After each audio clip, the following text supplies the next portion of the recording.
Otherwise you'd see a lot of blood on their faces. But what a great start this is. A lot of the adults are returning from the left of the screen. It's mainly all pups on the right, and this is a large pack of wild dogs. I think there's about 20 individuals here, 10 or 11 of which are pups. So slightly smaller than the adults. And they would have been born in around May this year. Look at this. As we arrived, they were all running around, and I thought they were actually chasing some impala as we came flying around the corner. Well, you'd be surprised to know that I can actually smell them from where we are here. And we're about 35 or 40 meters away. They've got a very distinct smell. The closest kind of analogy that I can think of would be that of a wet blanket.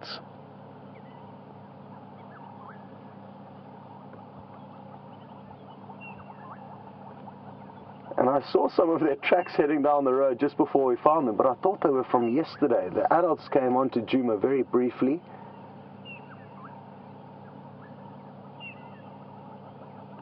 And then headed back onto Arathusa, where some of you who were lucky enough to be on the Sunset Safari would have got a glimpse of them with Jamie. What I'm going to do is I'm going to get us a little bit closer. It seems like they've all settled down now. What a great start to the safari, can you believe it? And if anyone has just tuned in, apologies. You haven't missed anything really, but we couldn't resist going live as soon as we caught a glimpse of these animals. They are incredibly rare, and a lot of you have been seeing them far more than I have, at least. Look at all the pups all huddled up here. It's quite a cold morning as far as the South African Lowveld goes at this time of the year, which is about 17 degrees Celsius and 66 degrees Fahrenheit, to give you an idea. And this is just awesome. Oh, oh, oh. The adults are all up just like that. And there they go, listen to them. Oof, now it's going to be tricky. I'm just going to stay stationary so you can enjoy one last visual of this massive pack of wild dogs heading off into the thicket. And now we will try our best to follow them. It's thick in here, and we're going to battle to stay with them. And Jamie, hyena. Hyena are in here. The pups have all run, and I'm wondering if one of the adults has made a killing here. But I can hear hyenas squealing. It could be that the wild dogs have got a hold of this hyena.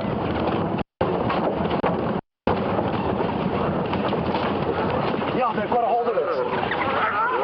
They've got it, but it doesn't know what to do. There's two hyenas, I think. I'm just going to move forward a little bit to get them in, so better spot them. The one on our left is the best option here. This is our best option here.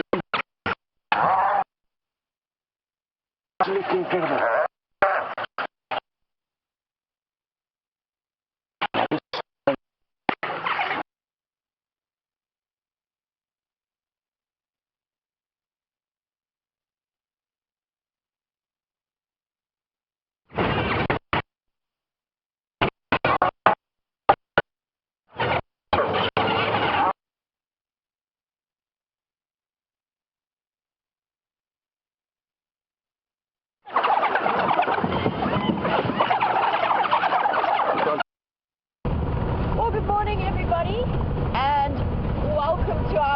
Exciting sunrise safari. Never fear, although Scott doesn't have signal, I'm about 2 seconds away from his wild dogs, and as soon as he gets picture back up, we'll be across with him. Let's see if we can go and catch up with those dogs.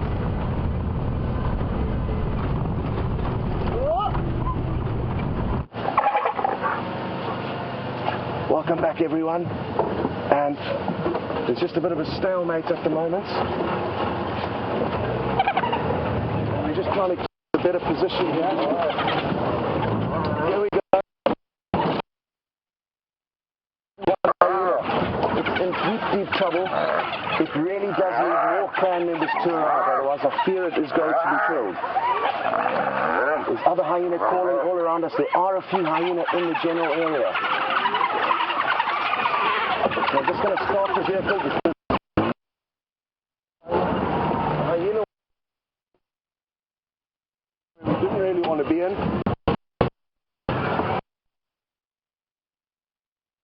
Never seen anything like this before. I've seen wild dog attack hyena. Just need to switch off and listen. Didn't really want to be in. Never seen anything like this before. I've seen wild dog attack hyena. Just need to switch off and listen.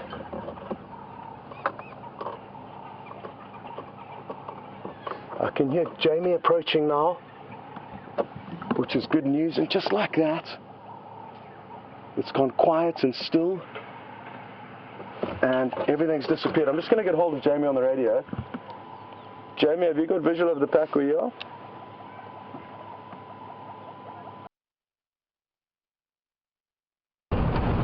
And they lay in between me and Ephraim. Hey, Scotty! And Tammy, you were wondering if they felt extra safe being between the two safari vehicles. It's a possibility. We do know that animals get used to safari vehicles and they use them as tools. Some cheetah use them as a hunting technique. I know that some... Sorry. Concentrate, Jamie. Those are hyena tracks, never mind. Alright, Scott's looping around that side, I'm looping around. Oh, 3 elephants, really? You come to my style.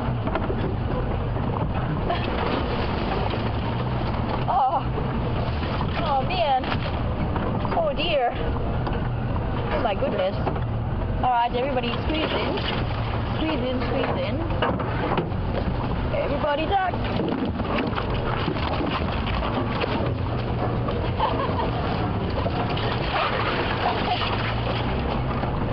You may or may not have got quite an up-close view of our director Jerry's hair in that moment. She did have no other option short of being potentially eviscerated by a thorn tree. Sorry, Jerry. Alright, keep your eyes out for the dogs, everybody. They should pop out somewhere around here.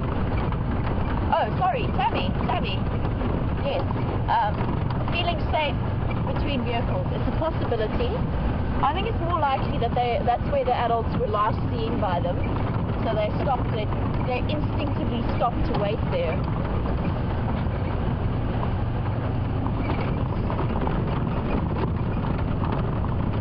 Copy, thanks. They must have crossed around the sector under no tracks and vultures. Alright, maybe towards the foot of the dam.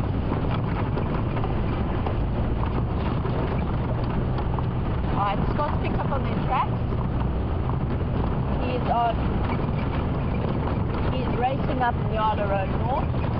Keep an eye out for them though, because we know how they move. The packs, the adults run ahead, the babies move behind. They could even be lying, start again. They could even be lying somewhere around here.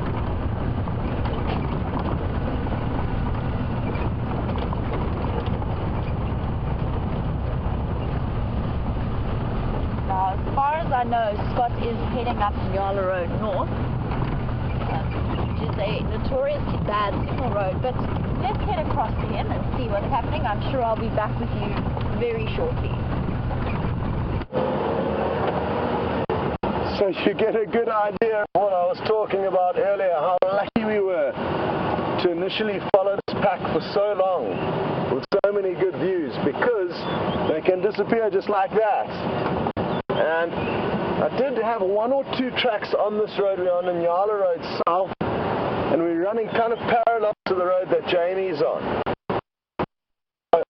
according to the tracks, at least some members actually crossed this far.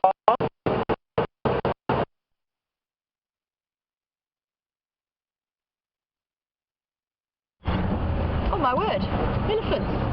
Where did you come from? I'm just doing a quick loop back to see if the dogs have crossed or if the pups are somewhere a bit further back towards where we lost them.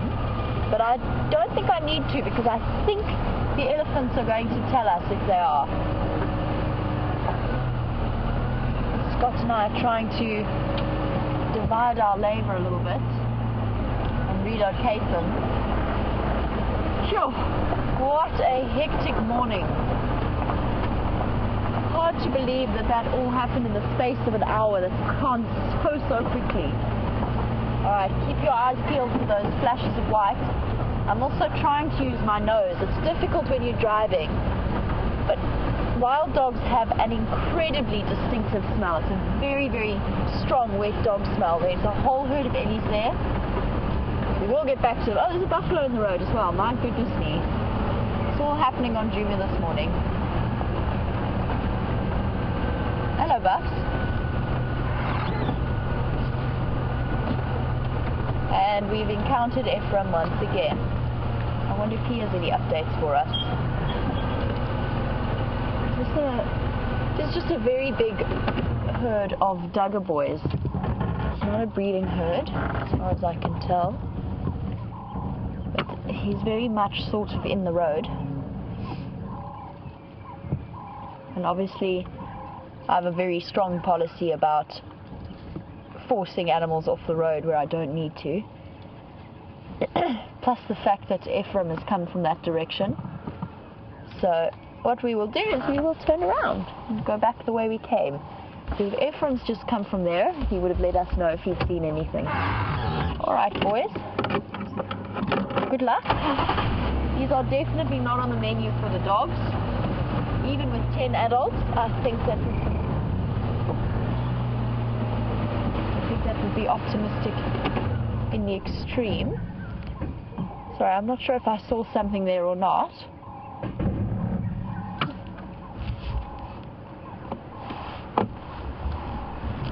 I did see something out of the corner of my eye. Let's stick here for one moment. Ephraim here, Jamie. Let's just check with Ephraim. Is there any sign of them coming up from your side there?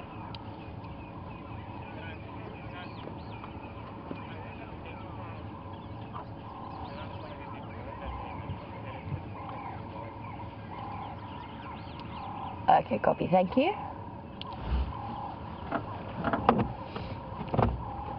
I mentioned about how I was trying to follow my nose as well due to the slight wet dog smell that accompanies wild dogs at all time. I can hear guinea fowl alarm calling. So can Ephraim. I think he's going to head in that direction. We're going to loop back onto Vulture's Nest. We might just have been a little bit ahead of them. Ephraim's going to go that way, I'm going to go this way. Both of us are blocked from advancing due to a buffalo in the road. And I'm now entirely enveloped in the smell of essentially what smells like a dairy farm. The distinctive buffalo scent. Hello Elise, please can you tell us where the dogs are? Alright, Scott is also on the search. Let's find out how his is going, and I will catch up with you in just a few moments. So, we've calmed down to a mild panic, and this is really tricky. It's such a thick area that we've lost them in that they couldn't change directions just so quick.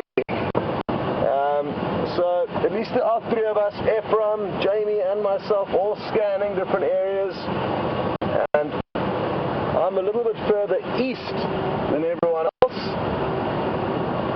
And as we were racing along in Yala Road South, I was 90% sure that I did have some of their tracks on that road, which indicates to me that they were continuing to move east, or at least some members of the pack were. So I'm now just following that trajectory, and hopefully it won't be too long before one of us bump into them again. Failing that, we have already had one sensational morning with wild dogs, probably one of the most high intensity sightings I've ever had with these animals, and I've spent a lot of time with them, but this morning is going to be hard to top. I'm sure a lot of you will agree. Crazy interactions between them and other species, beautiful, beautiful morning sunlight on them, just so many wild dogs, 20 of them, running around doing their business, and it's a huge privilege for all of us to have been able to experience that.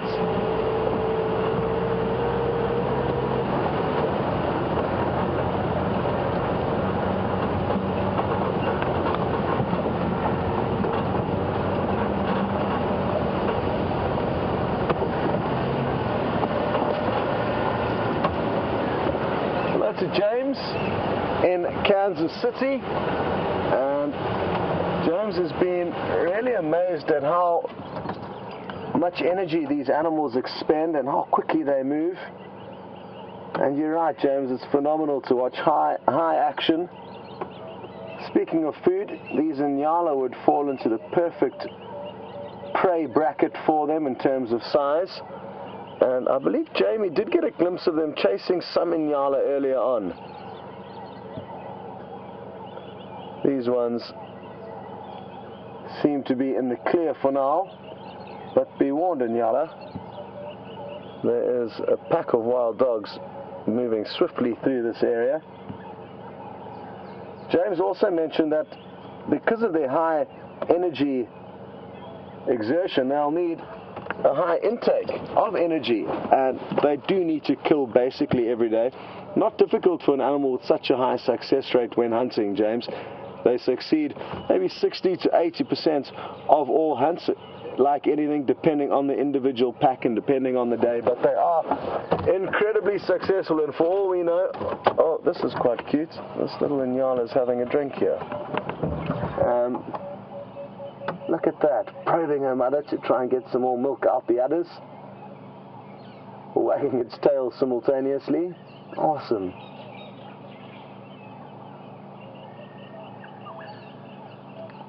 As I was saying there, James, they are incredibly successful hunters, and who knows, maybe they are already consuming something now as we speak. For a pack that size, they would need at least an impala a day, but it may work out that they maybe one day don't catch an impala and the following day manage to catch 4. So it's always important to remember those little things in nature, that it may not be like our lives where we get to have set meals, breakfast, lunch and dinner. They need to cash in when the going's good.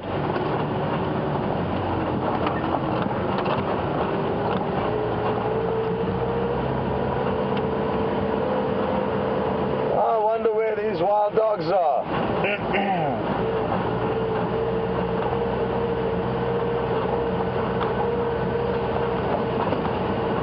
What we can do is we can go and check Bataleur Road. It's not a well-driven road, so it'll be nice to bump our way down there again after not spending some time there quite a while.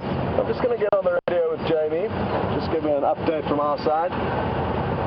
Jamie, for start.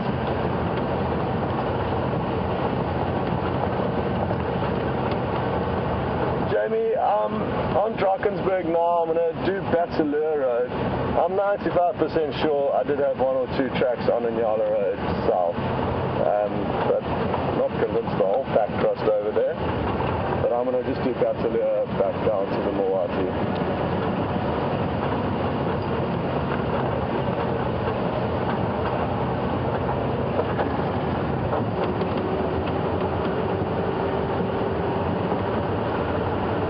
Good. Okay, so Jamie has just devised a master plan, and we're going to continue, as I said, down Batulur Road. It's going to take us back into the Mulwati riverbed, which is kind of the last area where we did have a confirmed sighting of them. Ephraim's also working that general area still, and Jamie's going to extend her search, which is a great idea because they can move so quickly, as you've seen, and she's going to head up to Buffelshoek Dam. The tricky thing with this pack, because they haven't spent time on Djuma, as far as I'm aware, for many, many months, they may not know their way around so well. If they did, it would kind of almost help us in a way, because you'd know that they'd be thinking about going and having a drink of water.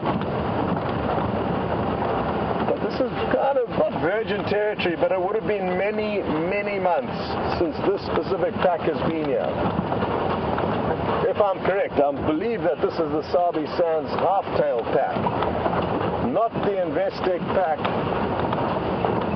Again, though, I stand to be corrected. They've got very similar amounts of pups. I think one pack's got 11 pups and one pack's got 10 pups.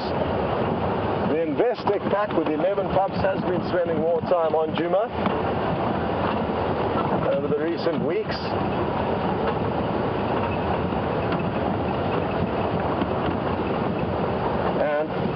This pack, if it is the Sabi Sands half-tail pack, had their den somewhere on Mala Mala, so south of us, but within the Sabi Sands. And the Investec pack had their den on Manyaleti, which is just north of Buffelshoek, which is Djuma's northern neighbors. So kind of, we were sandwiched in between the dens, sadly.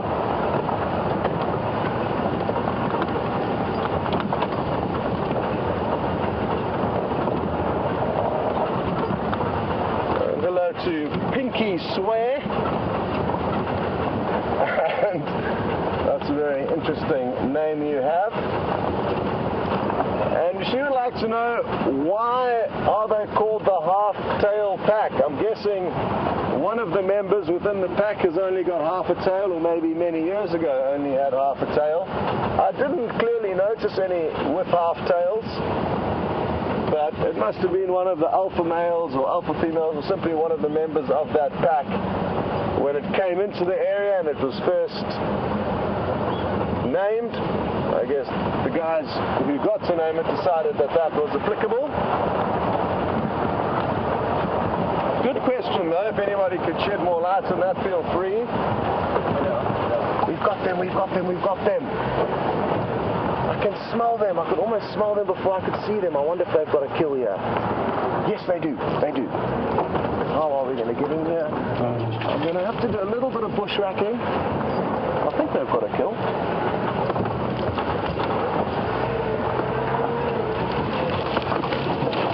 Yeah, they do. I can see some bright red meat.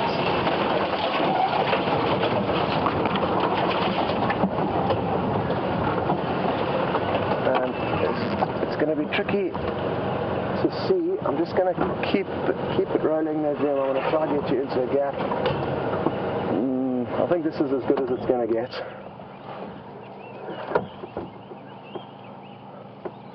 And it doesn't matter where we really go here. We are not going to get the best views of them finishing off this Inyala. They've caught an Inyala. Aren't we so fortunate that it happened so close to this road? Ephraim, I've got them here. They're just finishing off an Inyala if you want to come along Batulur Road.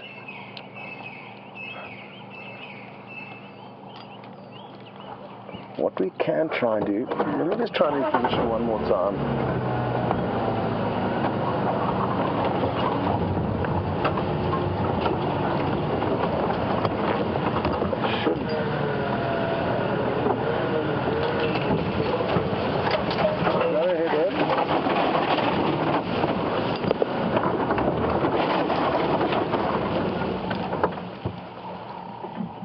Yeah, affirmative, I've just called you. We're on Batulur Road. They're just finishing off an Inyala. So here's a slightly better view. One unlucky Inyala. I'm not sure if it's a young male. It looks to me like it is a young male. I know, hard to say though. As I said though, they are incredibly successful hunters. This was the second hunting attempt that they made.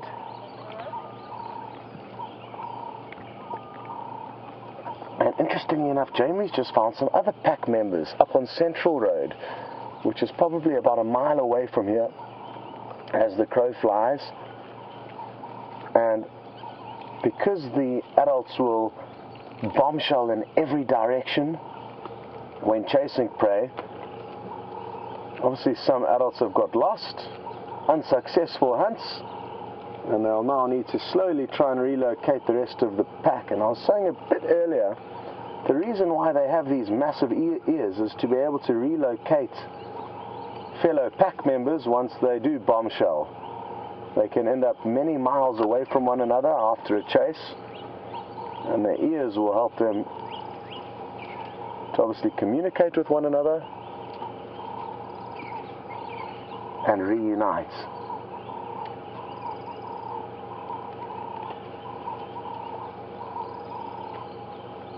Phenomenal stuff. Now I'm guessing the adults would have eaten their share, and one or two of them would have run back to call the babysitter, or the pups if they were even left with the babysitter. And now the pups are having their turn to feast.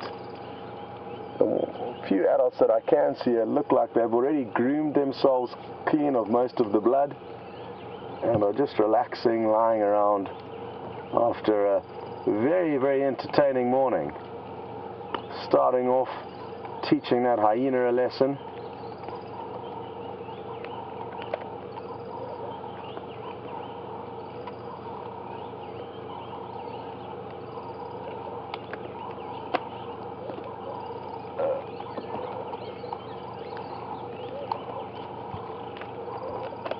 Well, Laurie in Indiana, sorry to hear that.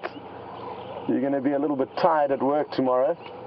Laurie says she just can't tear herself away from this action, even though it's very late where she is and she should be asleep by now. Laurie, sightings like this happen so infrequently, so I think you're definitely making the right decision, because this has been one incredible morning. You used a long list of adjectives to explain the hype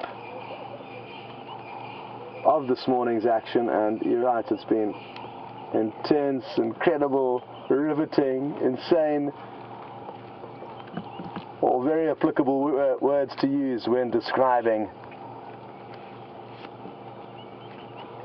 the magic of what has unfolded on safari this morning.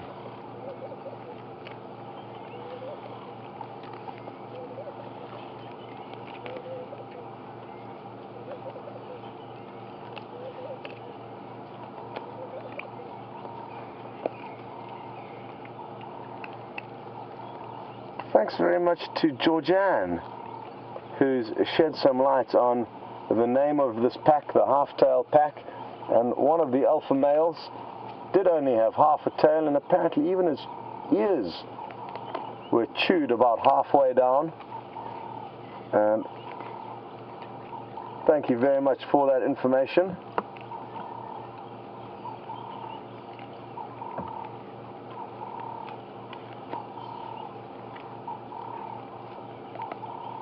Now, it's a combination of good parenting as well as huge fortune that has allowed both packs of wild dog in this area to keep so many pups. Usually, in my history with these animals, the pups are killed on almost a weekly basis until only one or two are remaining. Oh, one's got a big piece of the tail there. You get it. That's it. It looks like another two are having tug of war just behind a little bush though, sadly.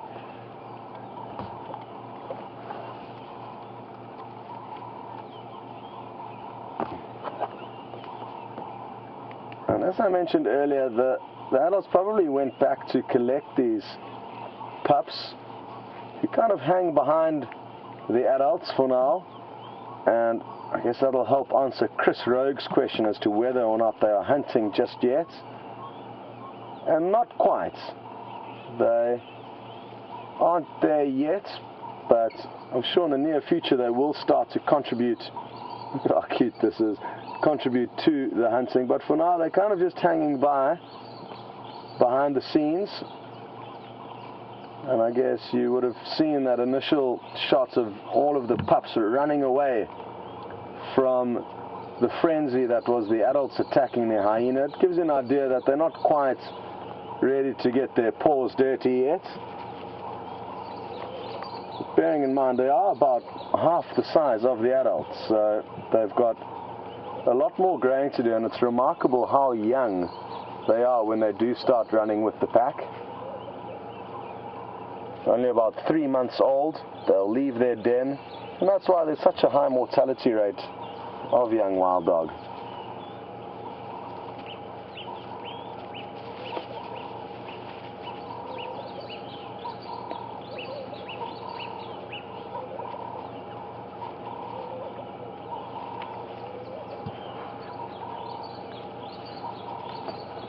Now when I say the pups are about half the size of the adults, I'd probably say they're about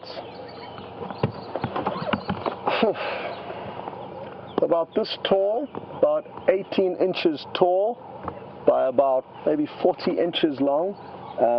And let's have a close look now of them. There's one adult with them, and you'll see how much bigger the adult is. Double the size, quite easily, I think it's fair to say.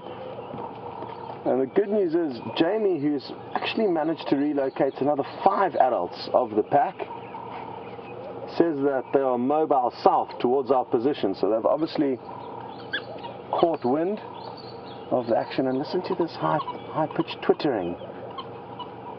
It's almost bird-like. Little pups getting excited amongst one another.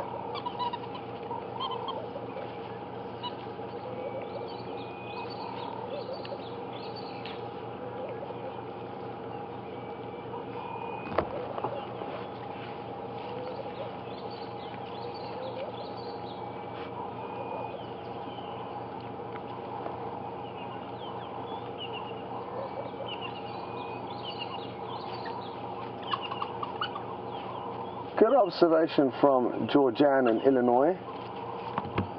She says the adults don't look too full-bellied. And you're right, they don't look extremely full-bellied, and that's because they are clever, and they are unlike lions and leopards who have a less successful hunting method or strategies, and therefore need to gorge themselves at any possible opportunity. Wild dog, on the other hand, because they are so successful, this one's covered in blood, because they are so successful, they would rather feed to a point of comfort, and that way be able to hunt again maybe this afternoon or early tomorrow morning without having this massive belly that will slow them down and prevent them covering huge distances. So I guess that should kind of explain why they haven't gorged themselves. They are also sharing with all the pups. If the adults were to feed on much more of their nyala, the pups wouldn't have had their turn. And like most things in nature, the adults will always look after themselves before their offspring, because it's no good having a weak adult who deteriorates over time and then cannot feed a growing healthy youngster. It's better to have it the other way around.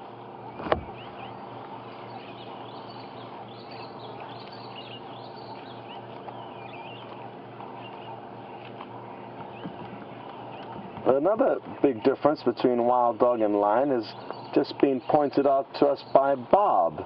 Thank you, Bob. And that is that they are so well mannered. And other than a tiny bit of tug of war between the pups, they all share with one another. No fighting with one another, just like lions would.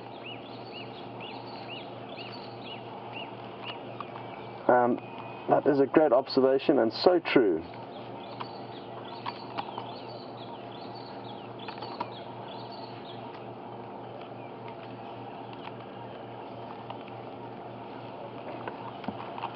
Good morning to Auntie Lynn, and thank you for your question, because it's a good one and also on the topic of wild dogs' method of feeding.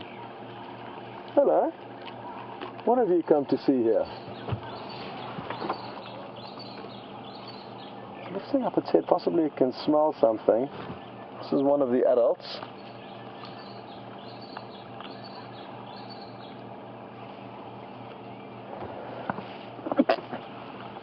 Wildebeest, aka VM the Cameron, often carries snacks on the back of the vehicle, but they're usually non-meaty snacks, so it won't be that the wild dog's looking for.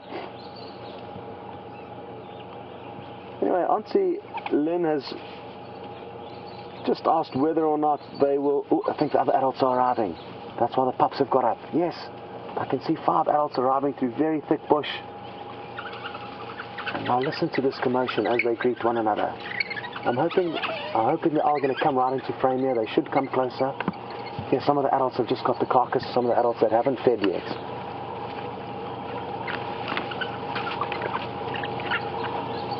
Other adults are greeting all the pups. Look at this. Shame they're still starving, these other adults, and they're now going to have their turn to feed on what's left. And it's a good time now to chat about Auntie Lynn's question, finally. Sorry, Auntie Lynn. She'd like to know how much of this carcass will they feed on. And usually they only eat the fine cuts, but because there are so many mouths to feed, they may lick this carcass a little bit cleaner than normal, but they won't feed on the bones. There'll be a lot of carcass left here for hyena. And you can hear the pups running around wildly. They're probably greeting each of their respective mothers, the alpha and beta female. And on that topic, it's not common but it's interesting that both the alpha and beta female gave birth. It's not always the case. Quite often only the alpha female will give birth. And with wild dogs, they're common for, not common, but it's interesting that both the alpha and beta female gave birth. It's not always the case. Quite often only the alpha female will give birth. And with wild dogs, one female can give birth to up to 20 young. They've got an incredible ability to give birth to very, very large litters.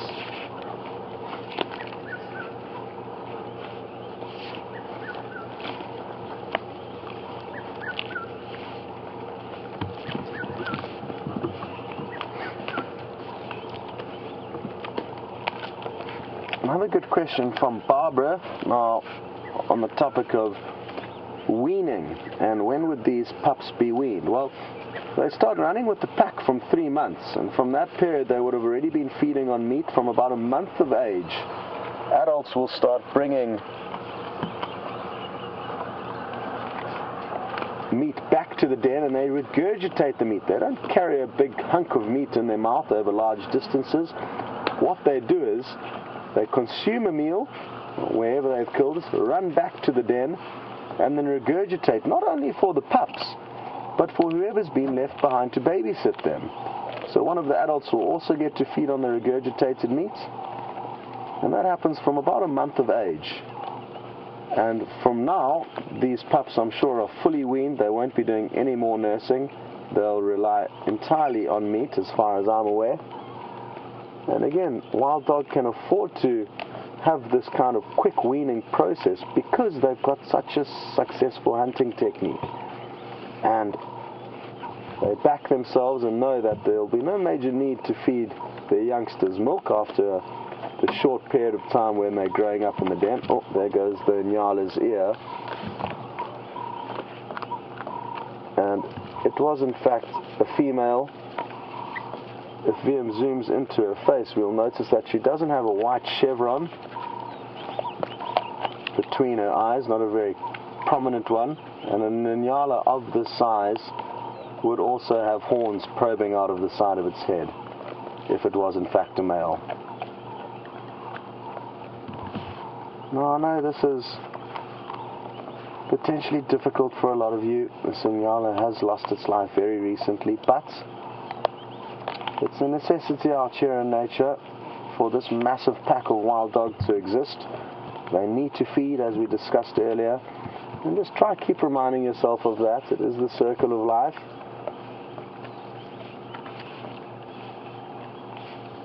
And the great news is about nature is that nothing goes to waste. Unlike human society where there's just so much waste in our lives. Oh, play nicely. And nothing here will go to waste. The wild dogs are clearly feeding on as much of this carcass as they can possibly do. And whatever they can't finish, the hyena will come and snack on. Whatever the hyena can't finish, other decomposers will come in.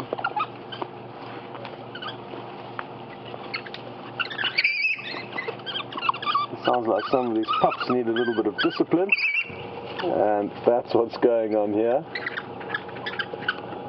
They are begging forgiveness or begging for the opportunity to continue feeding on this carcass. But like I said earlier, it's important for adults to be the primary focus here.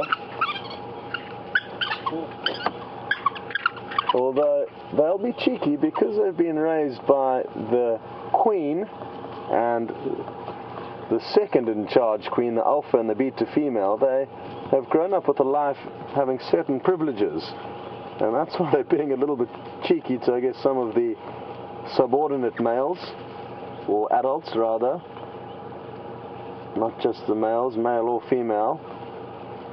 And they are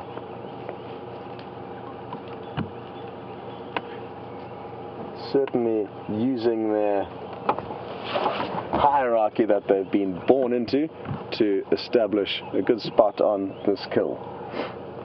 Now, I'm guessing the next thing that these dogs will do is actually get on the move again. They're not going to sleep here next to this carcass. That would be unwise. They know that not only hyena but other predators like leopard, unlikely, but lion, better example, could come in after having heard this commotion as well as smelt the kill. So what I'm guessing is going to happen once they've all had their fair share, they're going to start moving again, hopefully in search of water. There's none very close by. The closest water to us is probably the Buffalo's Hook waterhole, but again, this pack isn't hugely familiar with this area as far as I'm aware, so it'll be interesting to see what their next move is.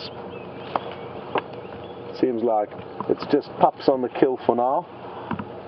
The adults who were late have managed to feed on whatever little scraps they can.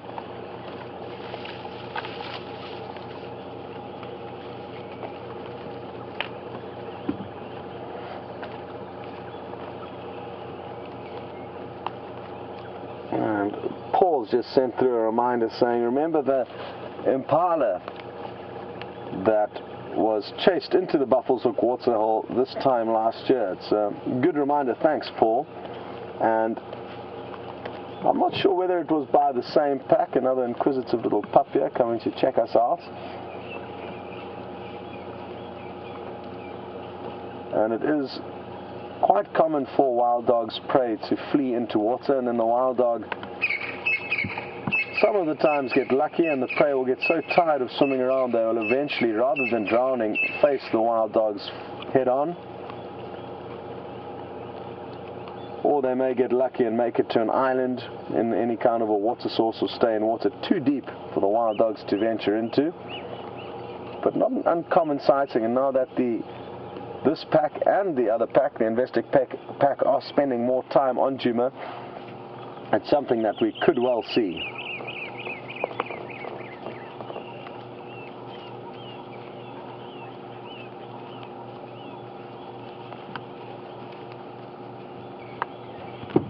Now that all the action has kind of calmed down, it's going to be worth taking a closer look at all these individuals. They've got predominantly white tails, but all of them are considerably different in terms of where they've got their markings.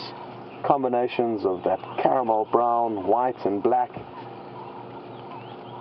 And even though they look very similar to one another at a glance, if you were to line them all up and take a close look at them, you'll notice that they're actually each remarkably different to one another.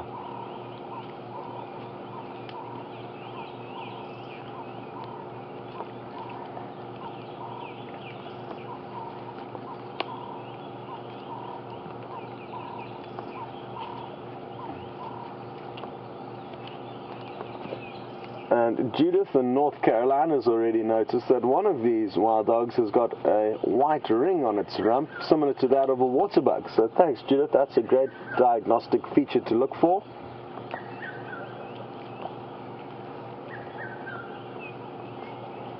Now, another name used for the African wild dog is the African painted wolf, and that's actually what the Latin name Lycoen pictus means, painted wolf-like animal. And I know Brent, for example, loves to use that word or that term to describe them, and I guess now it's up to you guys to choose which you prefer, the African painted wolf or the African wild dog.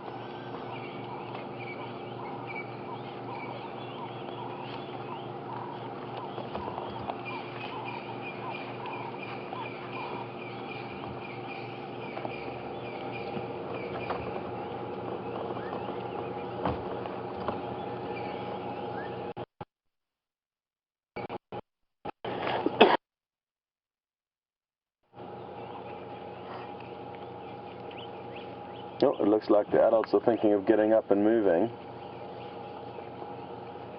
I think even one adult's begging another adult for a regurgitation just up ahead of us. It's going to be hard to see. It's so thick. But it may well happen that one adult may regurgitate for another.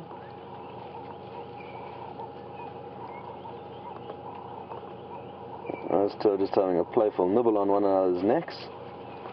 But like I say, I think it's time for the pack to start moving again. The adults are showing a lot more signs of life. And what will their next move be?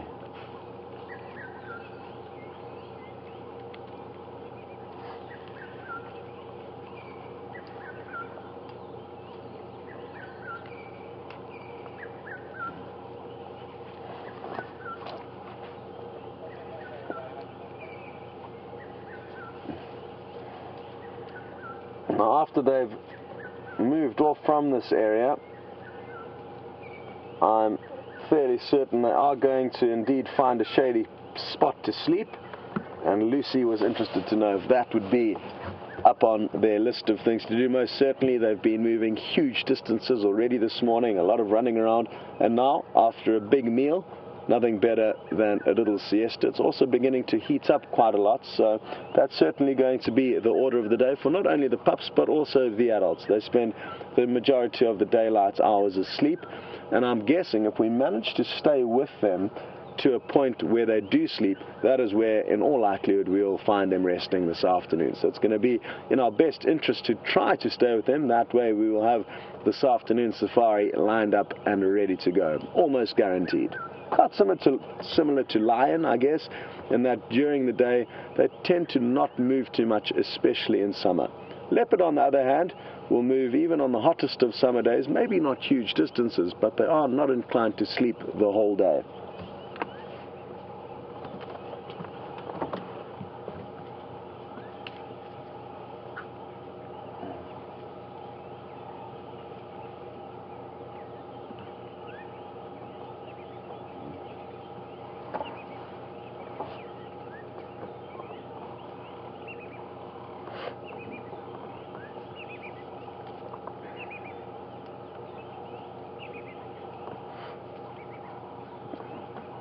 Hello to Ray in Las Vegas, and I touched on wild dogs hunting techniques very briefly earlier, but I should probably go into a little bit more depth.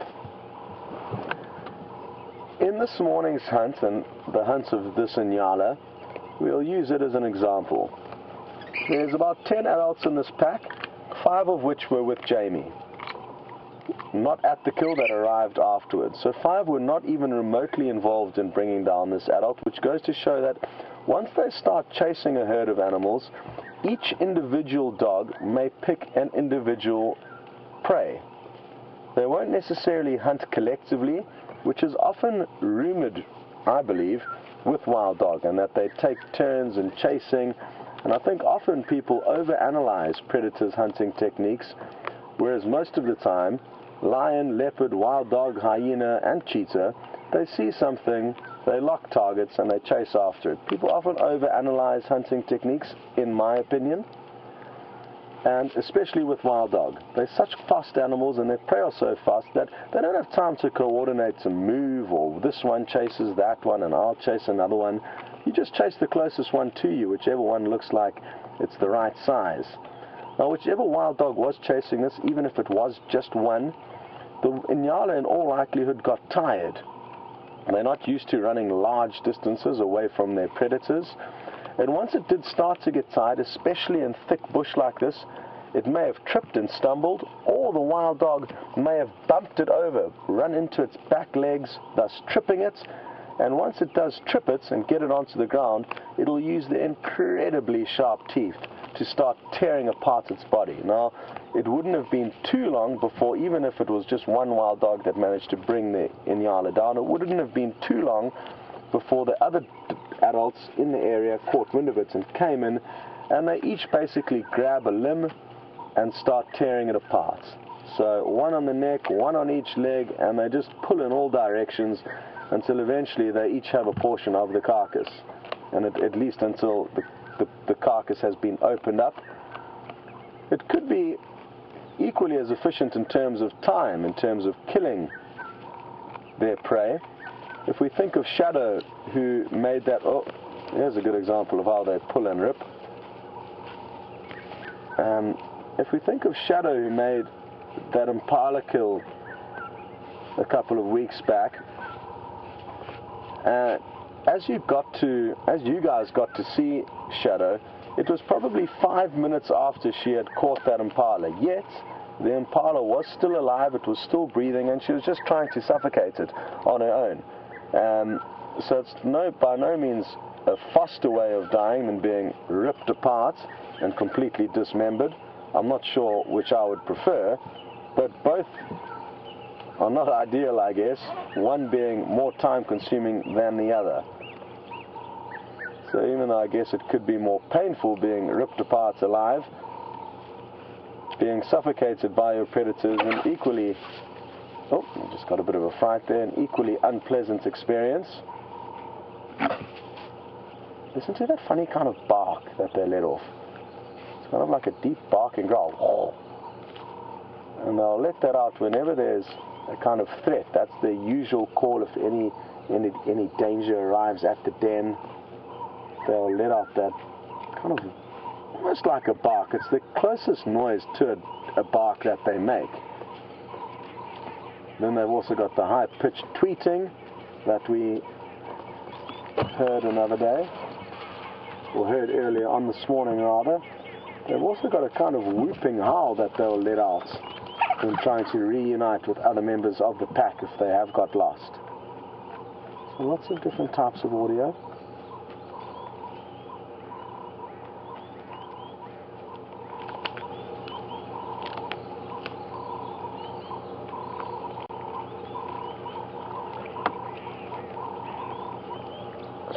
Not sure where most of the pack has disappeared to now. Just going to chat with Jamie quickly on the radio. Go ahead, Jamie. She is in the area. I'm just wondering what I suggest.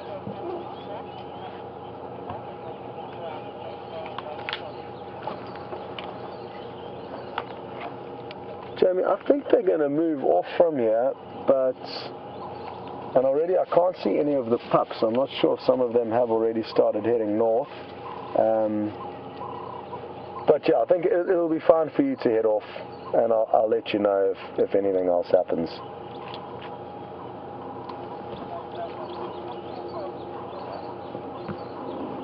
Probably a good idea, thanks.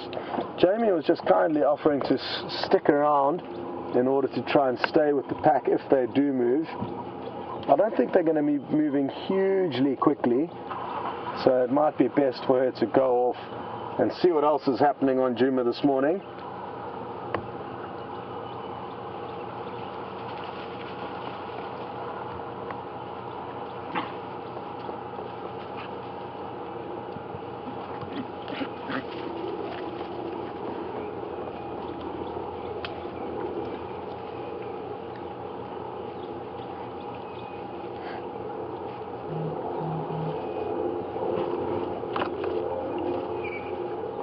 Now, I've just chatted how powerful they are in terms of ripping apart their prey. And Ellen would like to know if their jaws are the second most powerful behind the hyena. And I don't think they will be, Ellen, in terms of bone crunching ability, but they've got incredibly sharp teeth.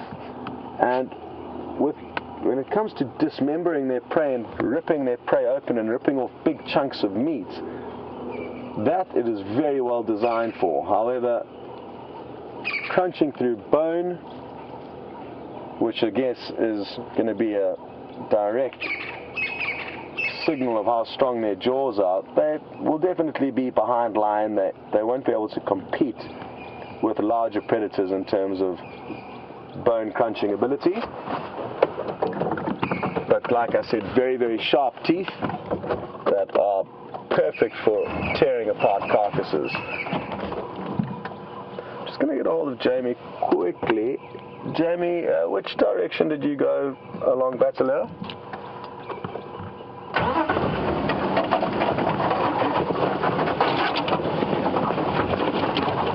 I'm just wondering if you headed up towards Drakensberg or down to the Milwaukee.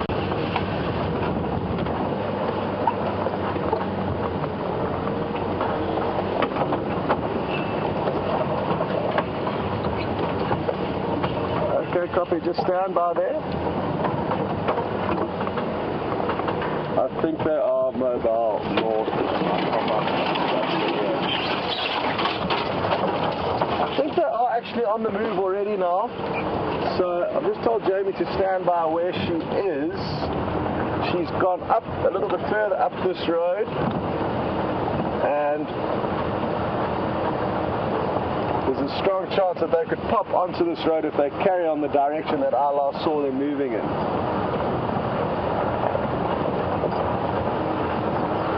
Oh no! I just saw a tiny baby Inyala run off. Tiny. Now, I'm not sure if it's lost its mother, which is the Inyala that the wild dog were feeding on, or if it was in fact the youngster of another Inyala who may have just fled off during the chase.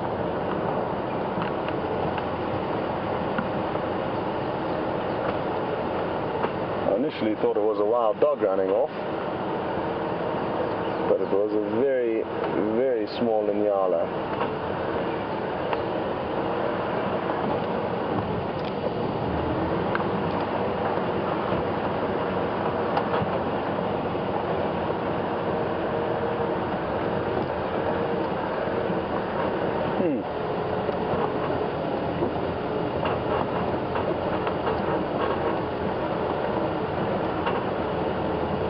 Hello to Alice, who is asking if we would see any buzzards floating around this kill anytime soon. Good question.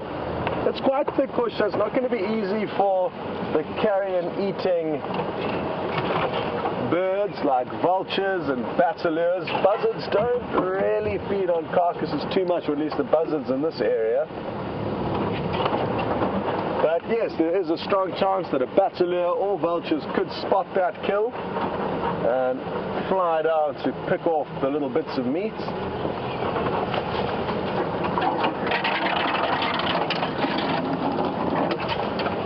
Just going to get on the radio with Jamie again and update her. And I have got no visual of these dogs. Jamie, I don't have a visual anymore. I think they may be just in the block getting away from.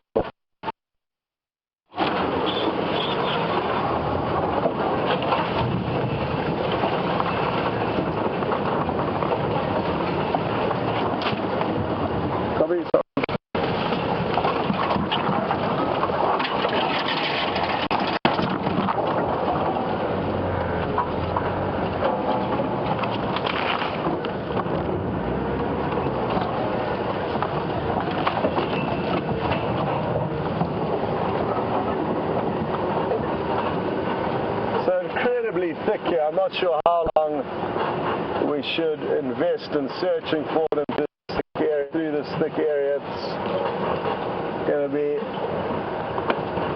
incredibly tricky going. And again, it just goes to show how fortunate we are that they managed to take down this Inyala right on the side of the road, where it wasn't too hard for us to spot them.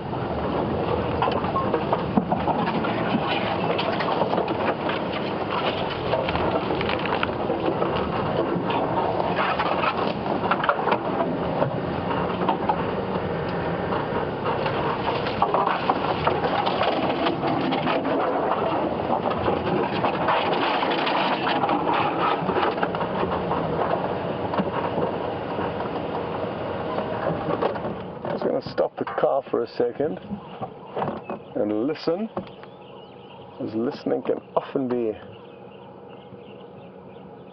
a great way to work out what's going on around you.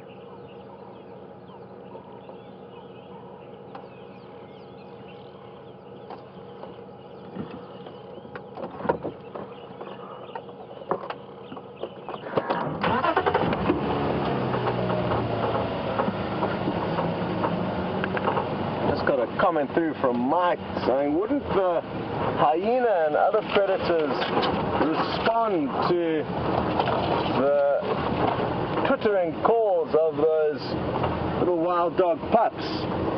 And certainly, Mike, it's a reality that the noise that the pups make will alert other predators into the area. And I guess that's why earlier on the safari we saw the wild dogs teaching that hyena a lesson to try and prevent hyena thinking it's a good idea to come and mess with wild dogs when they're on a kill. Sure. Well, I'm not too sure what we are going to do next. We are on an incredibly thick block, and I'm not feeling hugely optimistic that we're going to get another glimpse of this pack.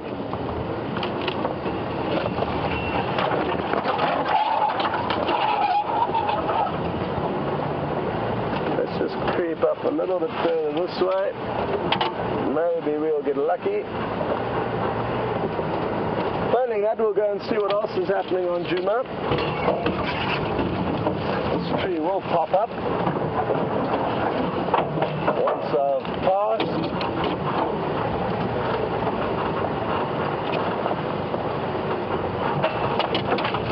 We've done a big loop exactly where we were viewing them. We were viewing them just on this corner here, and there's definitely no sign of them in the area anymore. We were just off on our left in here, so they've definitely moved off. That's where we were. Vim's actually going to zoom in and show you the remaining fur on the carcass. So, we will now continue, do a big loop around, and see if they aren't still on the move. Again, I'm just going to update Jamie quickly. Jamie, no sign of them still in this area. I did a big loop through the block, back to the kill. I'm guessing they've moved north, I'm not sure how far. Okay.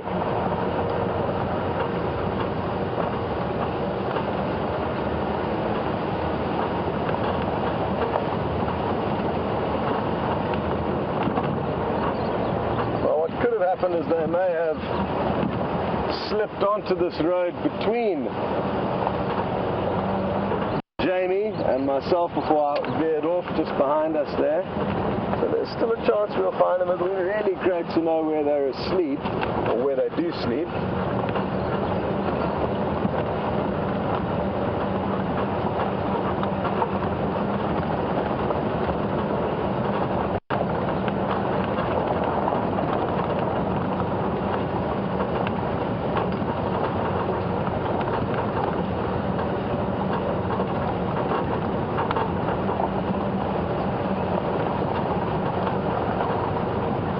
Chatting earlier about the two packs that we're seeing at the moment, this pack being the half-tail pack and the other pack being the Investec pack, and the fact that we were sandwiched between their two den sites with no access to either of them.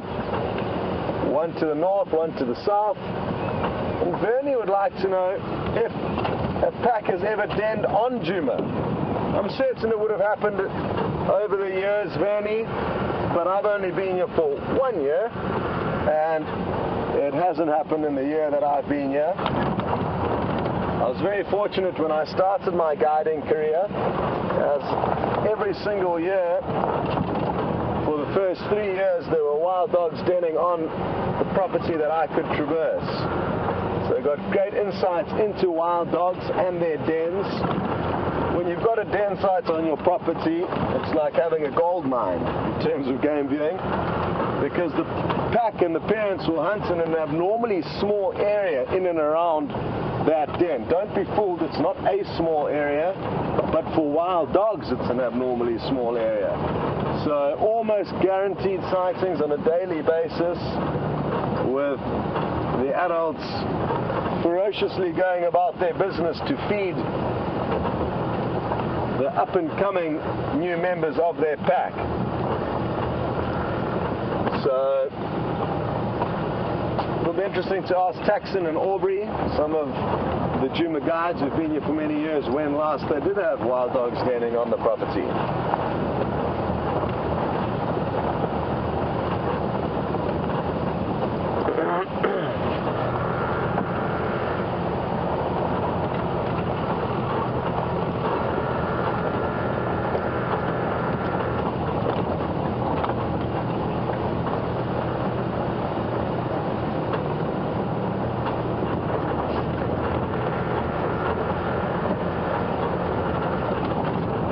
To Det in Germany, and welcome on board the Safari.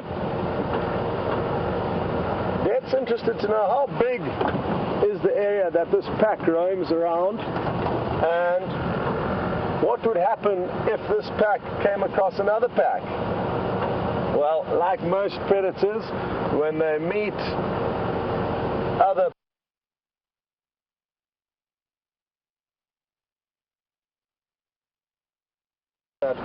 not only the adults, the 3 adults, but also the pups of the investing pack might be in for a rough time.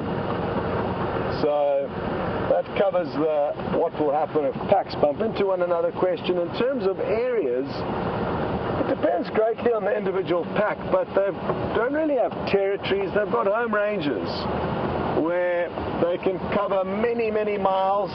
Let's say 20 to 30 square miles would be a small home territory for a pack of wild dogs, and it wouldn't be unlikely for this pack to move right out of the Sabi Sands, which is 60,000 hectares in size, of huge home ranges. Now, thinking of maybe getting Jamie to, let me just chat with Jamie quickly, just so we don't cover the same ground now. Because if Jamie is coming back towards us here, then I'm thinking I'm going to take Drakensberg Road straight up to Buffelshoek Dam, and she can just double check this area. Jamie, I'm thinking of continuing up Drakensberg towards Buffelshoek Dam, if you're coming back along Central.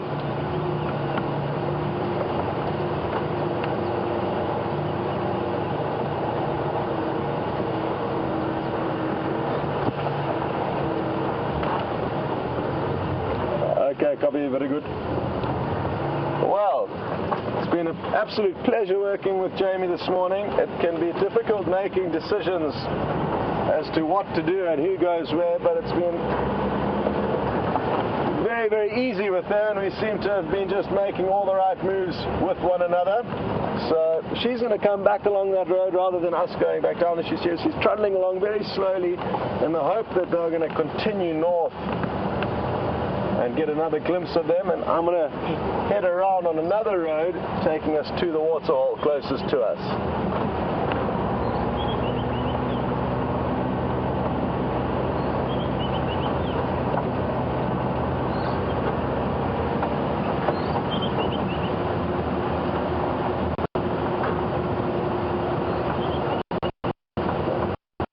Georgianne in Illinois and Mary in Michigan are urging us to head to the closest waterhole, Hook Dam. And we're about 5 minutes away from it. Visitors maybe be heading there for a drink if they knew that it was exactly there and how close it was.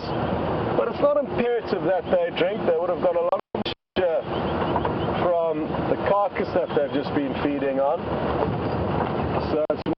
So it's more of a luxury.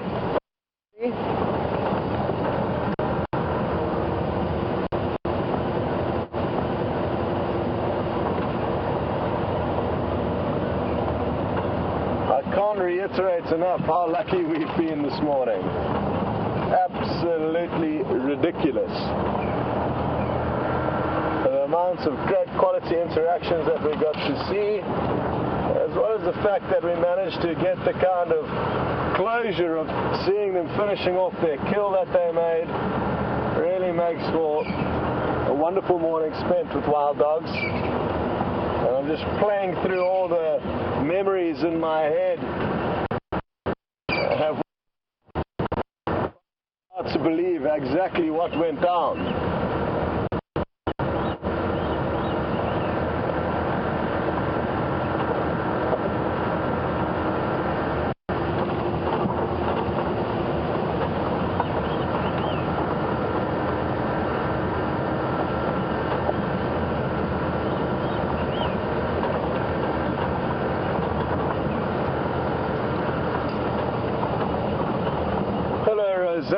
In New Zealand, and thanks for sending your question through. It's so wonderful having such a broad spectrum of guests on Safari, because we get so many great questions that ordinarily I wouldn't be able to just cover and offload on my own.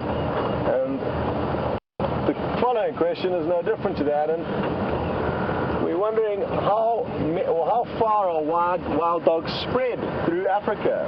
And basically all of sub-Saharan Africa you'll find wild dog. Up in East Africa, where I spent 2 years of my life just before I started with WildEarth, there was wild dogs all over there, Kenya and Tanzania. And what's interesting is some of the biggest wild dog I've ever seen were in a very high altitude area of Kenya called the Aberdare National Park, one of my most favorite national parks on the continent. And there's living in kind of terrain that you could relate to or compare to Scottish tundra. Very, very high altitude, very, very cold, and these wild dogs flourished up there. So they do occur all the way throughout sub-Saharan Africa. Sadly though, the problem with wild dog is that they need huge home ranges like we were discussing earlier. So they need massive tracts of land to be able to support them. And more importantly, the disease rabies, or the rabies virus rather, will wipe out entire packs in a very short space of time. Because they're such highly social animals, if just one member of that pack gets rabies, 99% of the time every single member will get it and therefore die. So let's hope that doesn't happen now. We all know of the story with Sindile, a young male leopard, and how he contracted rabies, and it won't be the first time that wild dog packs throughout Africa do get threatened, and that is why they are endangered throughout Africa.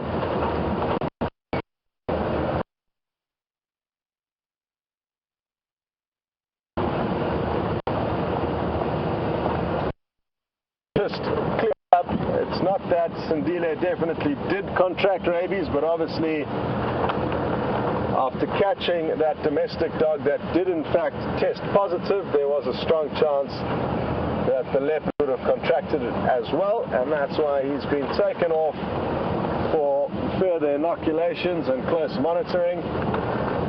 And we are still standing by to hear exactly what the plans are with him, but we do know that he's in good health, and that is the most important thing that we could ask for in this this situation. So we're approaching the water, all having a drink. It's possible, it certainly is possible. Who knows, maybe something else will be having a drink. Very excited, knowing that it's just one or two more twists and turns in this road before we get a visual of the water.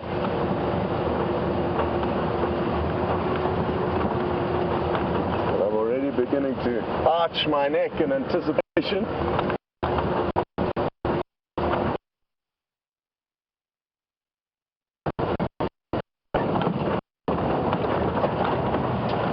I'm going to stop right here. There's an African fish eagle straight ahead of us on the dam. Oh, just flying off with a kill. Oh, well done, VM. Very well done, VM.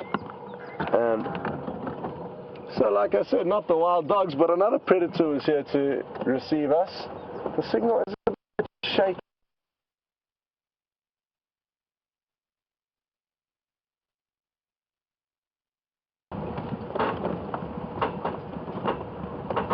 Welcome back. Once we stop, the signal should get better. I can see a grey heron, a marabou stork. The fish eagle has landed again. Let's hope we get another view of it.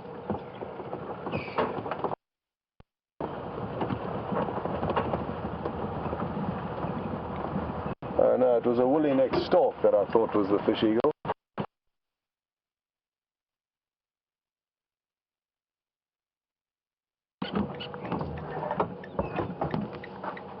Okay, now we are stationary and you shouldn't lose our picture anymore. Look at how dry this waterhole is getting, and that's why there's such an abundance of bird life here. Easy hunting. It caught either a tilapia or a catfish. I'm not sure where it flew off to. It was a woolly-necked stork that confused me earlier, that I thought was a fish eagle. There's some hippo lazing about. 4 of them seem to be using this waterhole as their home for now. Damn, I have just spotted the fish eagle again. It's in that dead tree at about 3 o'clock. The one to the right of that big one there that you can see. Yeah, there we go, spot on. So there's the fish eagle. Oh, 2 fish eagle, each with a kill. One just flew off with its kill, and it's left one in the tree there, still plucking away at it. Oh, well done, Vim. Is that a fish eagle, or is that something else?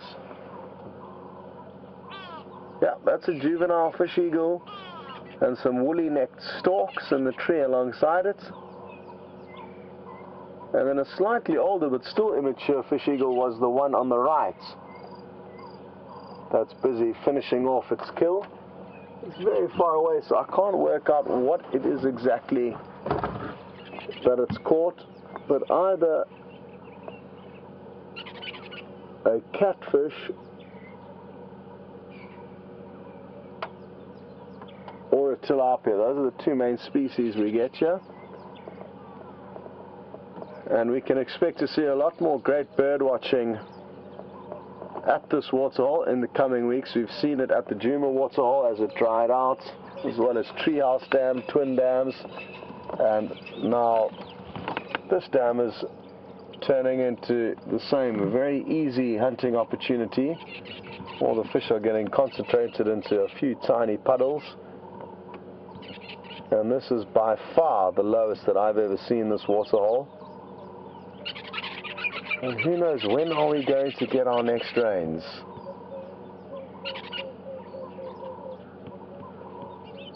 If the rains don't come, the herbivores are in for a very, very hard time, as are the fish, I guess, in this waterhole. Let's take a closer look at the marabou stork. It's not the prettiest of the stork family.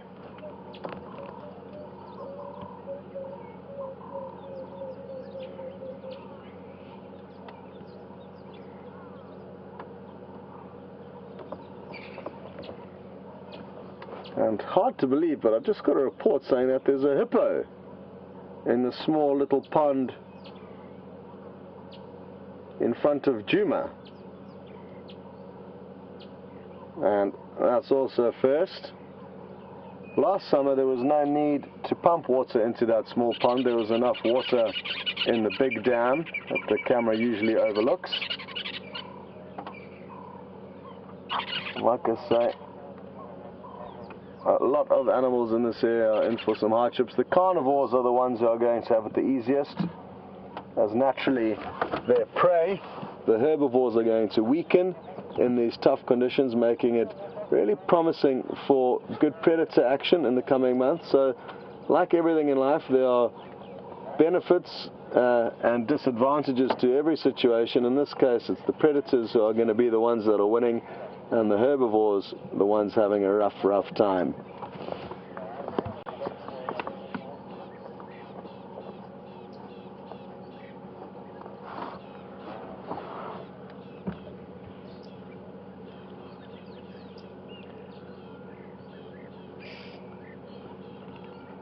So sadly no wild dogs here, but a few other very pleasant surprises.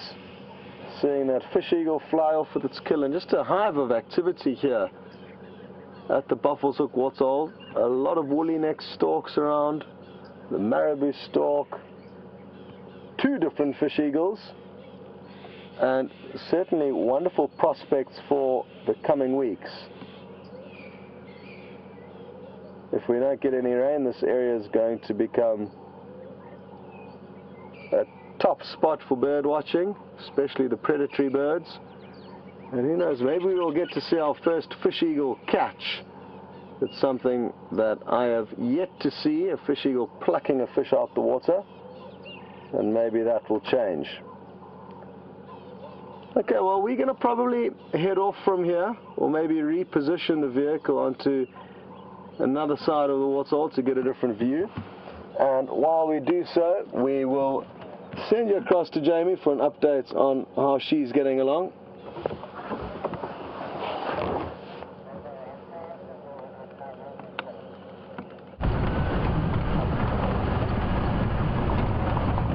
Now, while Scott's been doing some birding at Buffalo's Hook Dam, we've been doing a bit of a circuit around to see if we can figure out where those dogs disappeared off to. Sorry, slamming on brakes. Oh, hold on. I think I imagined it though, unfortunately. I think my brain is now so set on finding wild dogs it's incapable of registering anything else. I spotted some logs that look like wild dogs. Unfortunately not the wild dogs themselves. Interestingly, Jigger, poor old Jigger, has developed a squeak somewhere in the vicinity of the back wheel, but it's managed to imitate perfectly that exact frequency of the wild dog pups yelping at the adults. So every now and again I frantically turn around because I think I've heard them, only to realize that it's actually the car squeaking away behind me. Sorry, Jigger. I know it's been a rough morning. We're going to do one more loop. I have, hopefully, depending on the amount of traffic that has come and gone while I've been away, I have preserved something to show you as a souvenir of our experience with the wild dogs. And I'm going to head backwards, and don't worry, it's not a piece of Inyala string or anything like that. I just want to show you what a super fresh wild dog track looks like. We'll head across that direction in a moment. Loops and loops and loops, trying to figure out exactly what these wild dogs are going to do. Now, with 21 odd mouths to feed, one Inyala might not be enough, so they might still be coursing through the bush to try and hunt something else. They could also be on their way to water.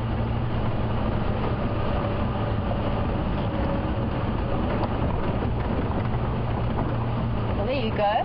Valma, in answer to your question, I think there's a good chance they might still be hunting or thinking about hunting before it gets too hot. And that's simply because that really cannot have been enough for all of them. One Inyala, 21 mouths to feed, it's not really going to fit the bill. So there's a chance that's what they're doing. Most animals, when they eat, as I'm sure you all know, they relocate slightly away from the kill so that the smell doesn't attract any kind of threat to them. For example, like the hyena encounter that happened this morning. And then they go and they settle down and they lie down and they spend much of the rest of the day digesting a hearty meal. But for wild dogs, where sharing is all important, they probably, most of them apart from the pups who apparently were putting on quite the defensive display for their food, most of them probably wouldn't have had enough to eat. So they could well be on the hunt again, which is why I'm circling around and around and around the block. The other problem with this block is that it's beset by drainage lines. There's a whole network of drainage line systems there that we wouldn't be able to cross or traverse in a vehicle. You saw how thick it was when Scott was driving through. It's not the easiest block to traverse. Luckily, we're at an extreme advantage. There's very little water around, so they're either going to go to Juba Dam, so keep an eye on the camera as always, or they're going to go to Buffels Hook at some point this afternoon. They're going to be out looking for water.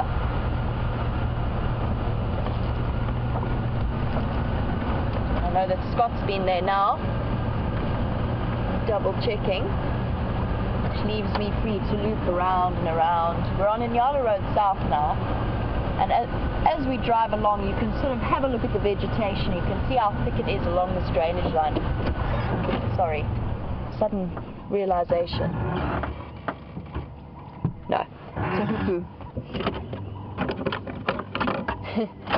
Not only is my brain seeing log dogs, but it's hearing dog calls even when it's a bird.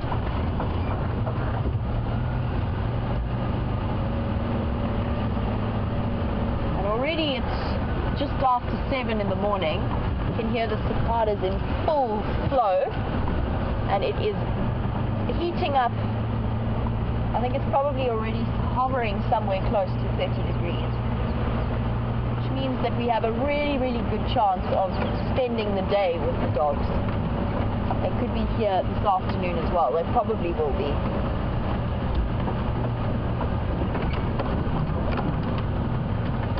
Somebody acquired an entire dashboard full of flies. Oh, and an eye. Taken out my right eye. I wonder where those all came from. That's really interesting.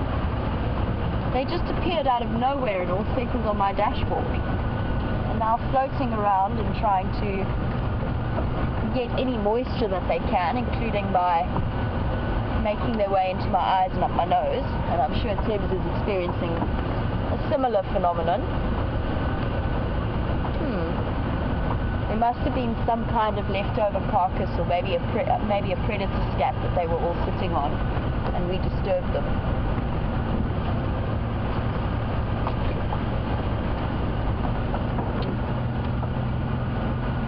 Oops, and I turned down my Game Drive channel, and poor old Scott's been trying to get hold of me. I'll just let him know that I'm on Inyala Road South. Scott.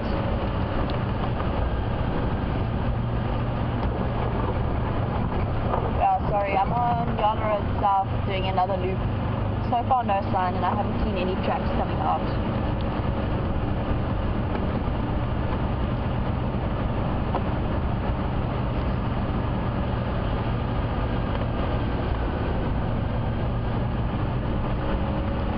Bobby, I had a similar thought. I've preserved Bearing Consor on Central Road just to show the viewers. Maybe we could not drive there.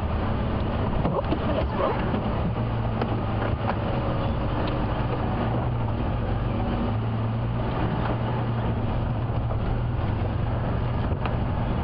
Just letting Scott know, or requesting for Scott to please not drive over the track that I wanted to show you. I've kept it nice and out and in the open. It's in beautiful soft sand, and I'm hoping we can get a nice angle to show you before the sun gets too high.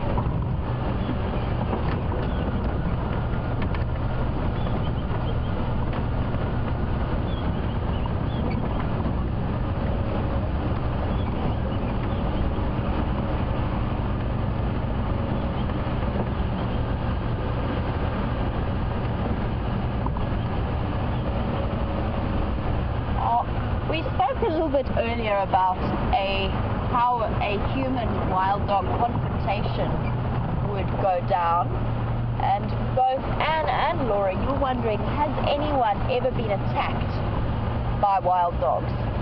And as far as I know, no. I would say it's hugely unlikely. I've met wild dogs on foot before, and their instant response is to run away.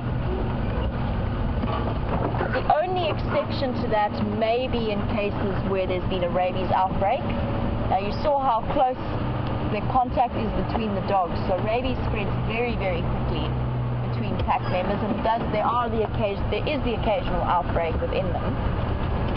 So that could be a possible chance of attack. And Bob, you were wondering what your strategy would be if you were on a walk and you met up with wild dogs. Bob, my answer to that is absolutely enjoy every moment of it. Try and hide away, try and sneak somewhere where they can't see you, duck down and just watch them, because there's no chance of them coming to hunt you. They are not a threat to us, they see us as a threat to them. And as I mentioned earlier, that comes from a good couple of millennia worth of hunting them, almost eventually to the point of extinction. Luckily we got our act together before that actually happened. But wild dogs are terrified of people. This group here, the packs that are in the Sabi Sands, they're quite used to people on foot coming and going. You can imagine they get tracked on a regular basis, as you showed yes. So they're quite comfortable with people on foot, and I think you'd actually probably have quite a nice viewing experience with them. They are curious creatures, so if you're really lucky, they might even come up and have a look at you.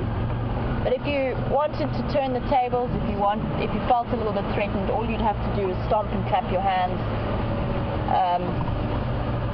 and they would run away, almost straight away. Alright, here's my preserved wild dog tracker somewhere here. I just have to find it for you. The sun's getting a little bit high for tracking. Here it is.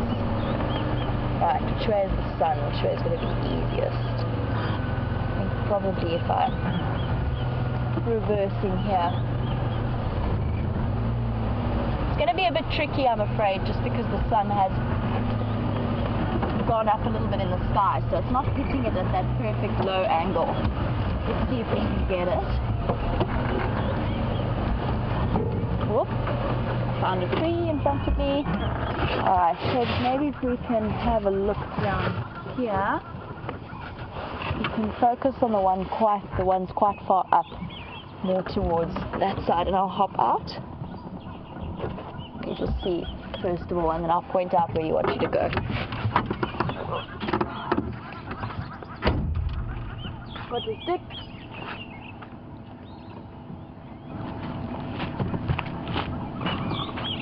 So I'm having a look at these tracks here. Can you see them, Ted? Yeah, this is probably the best one. They look very much like dog tracks. So you've got the two lobes at the back, and the only other animal you could confuse them with is a hyena, but they're slightly smaller and slightly more compact. I'm not too sure how clearly it's showing up in the sand. Can you see it there, Tim? Sort of. Alright, well, it was worth a try, and this is where the 5 adults were sitting, all sleeping around here a little bit earlier.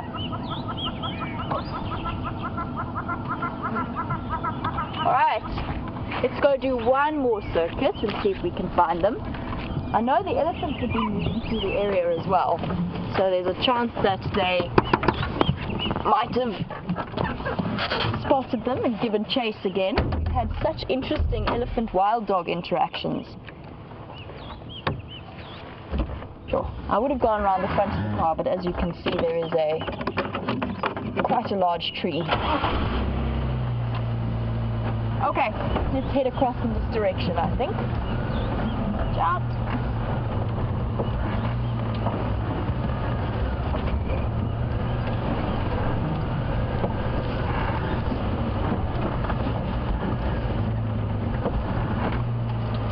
Let's just see if they haven't doubled back towards Juma Dam.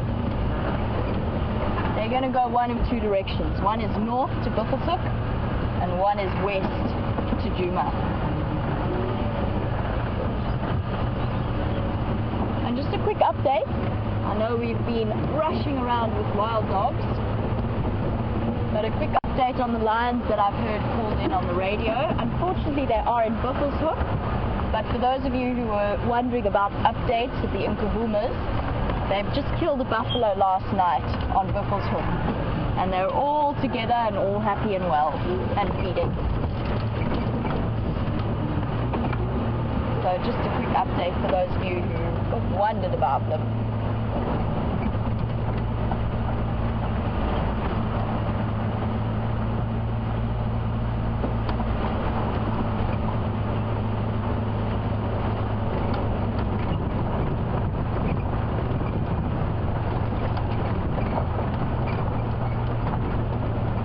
We've got that wonderful update on the Nkuhumas. It's always wonderful to hear that they are okay.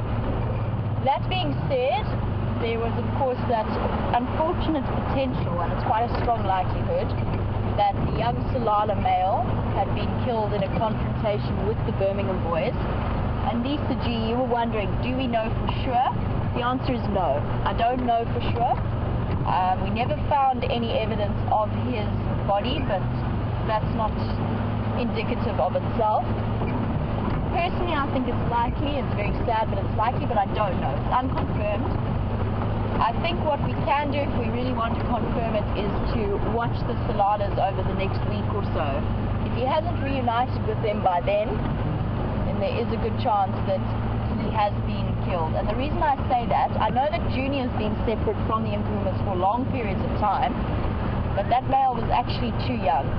He was only just maybe approaching 2 years old, and he was not nearly ready for independence. So if he is alive, he would still be frantically looking for the rest of his pride.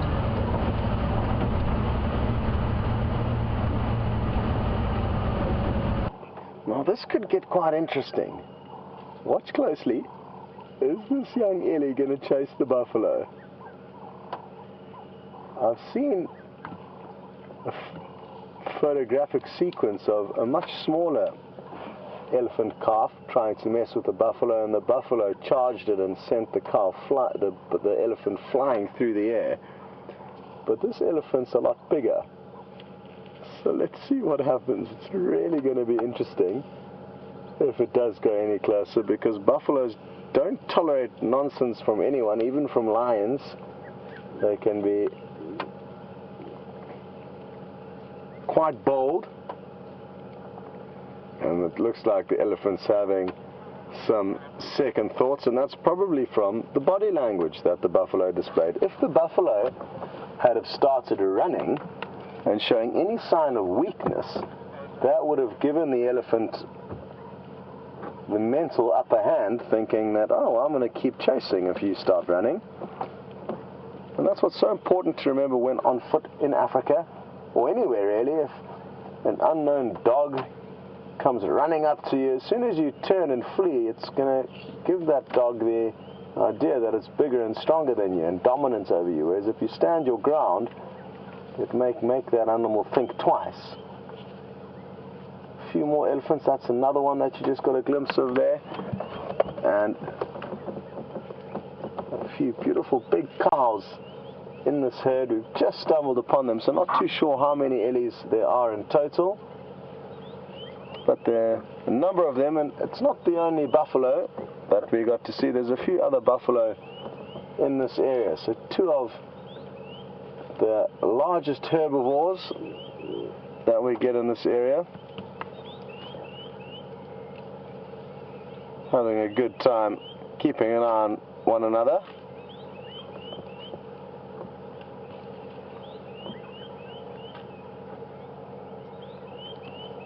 I wonder if these were the same elephants that got subjected to the chaos that the wild dogs created earlier on this morning. There was elephants trumpeting far and wide,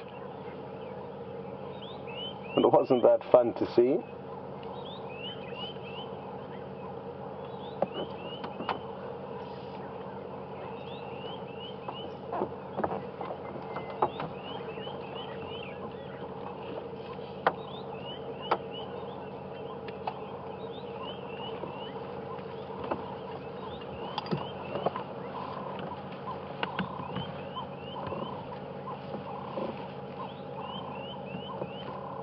Well, really interesting info through from Julia, and I know one of you asked a couple of days ago, how many decibels will an elephant's trumpet be recorded at? And thanks, Julia, it's apparently 112 decibels, only a few decibels behind a jet plane, which is around 120. So incredibly loud audio. And thanks so much for sharing that interesting piece of knowledge with us, Julia.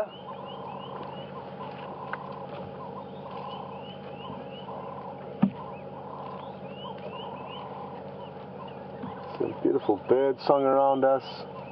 White-browed scrub robins, Cape turtle doves, black-headed orioles.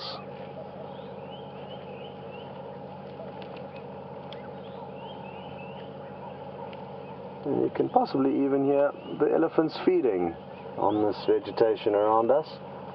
They're having a good time, as is the buffalo.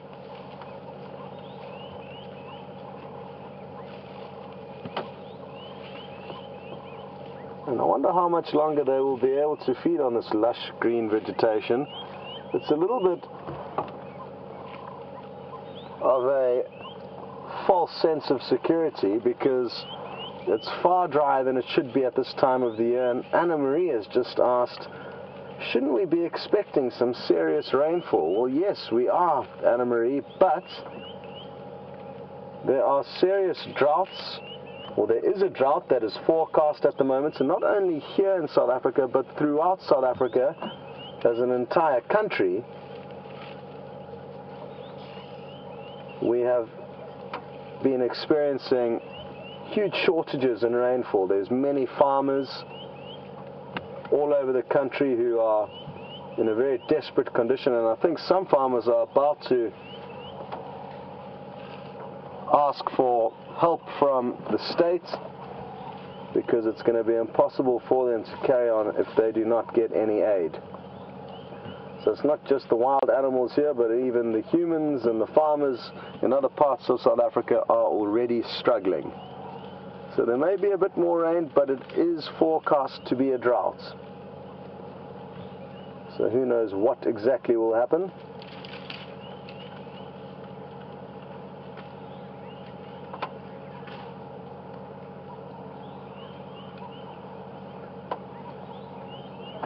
Great questions just come through on the topic of droughts from Mo in Chicago, and she's wondering what will be the first animal to really start paying the price of a drought, and that we'll see loses its condition the most. Sure, that is a tricky one. It's certainly going to be the herbivores, Mo, because they need not only water to drink, but their food needs water in order to grow. So it's certainly going to be the herbivores losing condition before the carnivores, and it'll be the herbivores that are the least adaptable or the most fussy. So possibly the animals like kudu and nyala and bushbuck, who are browsers, they would in all likelihood lose condition before an animal like an impala, as an impala has the ability to feed on grass as well as leaves, many different habitats it can survive, and it's one of the most kind of prehistoric in terms of the antelope regarding evolution. It's stayed the same way for many, many years, whereas other antelope have evolved and adapted more recently. But no, I can't give you a specific animal. I'm trying to rack my brain to think of what animal may be the most fussy and therefore pay the biggest price during a drought. But I can't seem to come up with anything. If any of you know anything more on the topic of which animal will be the first to deteriorate in a drought, please feel free to share that knowledge with us. I guess hippopotamus are another animal that will begin to struggle. They need water not only for their food to grow, but also to relax in during the day and seek refuge from the very bright sun. look at this ellie. He's just enjoying, I guess, the smooth textures of this fallen down knobthorn tree, rubbing its trunk along the smooth textures of this tree. Remarkable. Maybe it's also nice and cool.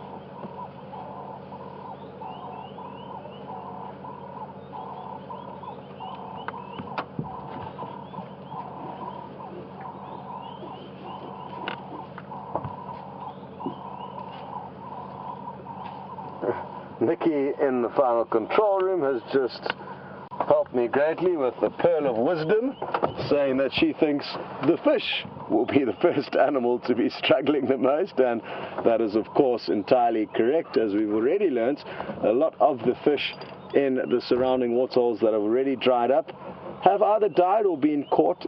Some of the catfish, though, could very well still be alive, and they have the incredible ability to be able to kind of wriggle themselves into the mud, the drying mud, and that way encapsule themselves in a very thick kind of mucus membrane. They've got a very thick mucus layer on their skin, and I'm guessing they'll use whatever last energy and resources they have within their body to really pump out a mucus layer, so they in a little bubble or a capsule that they can survive in. They can breathe oxygen through a tiny little air hole that kind of just develops naturally, I guess, and lie there dormant, not using much energy, therefore not needing to feed on anything, waiting for the next rains. And that's how ponds of catfish keep populated when there are dry seasons and droughts. So that could well happen, but the tilapia do not have that ability.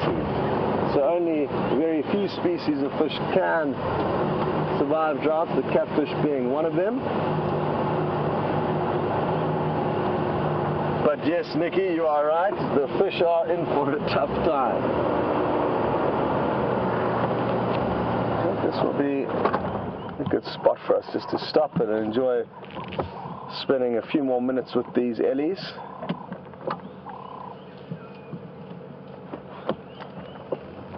It is getting incredibly hot, and there's hardly a breath of wind today, and there have actually been heat warnings forecast for the next couple of days, which is going to add to the pressure of this drought. Whatever remaining puddles of water are there are going to evaporate that much quicker in the hot weather.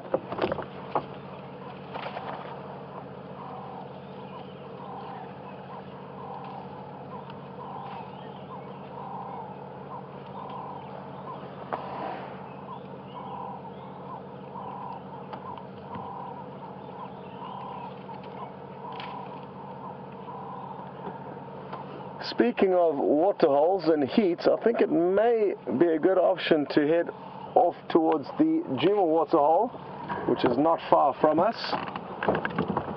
and see what's going on there.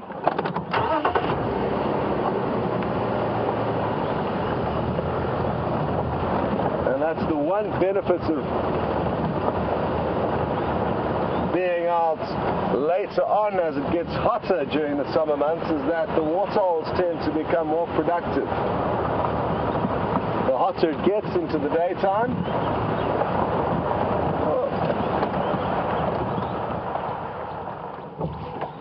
sorry, we didn't know you were here.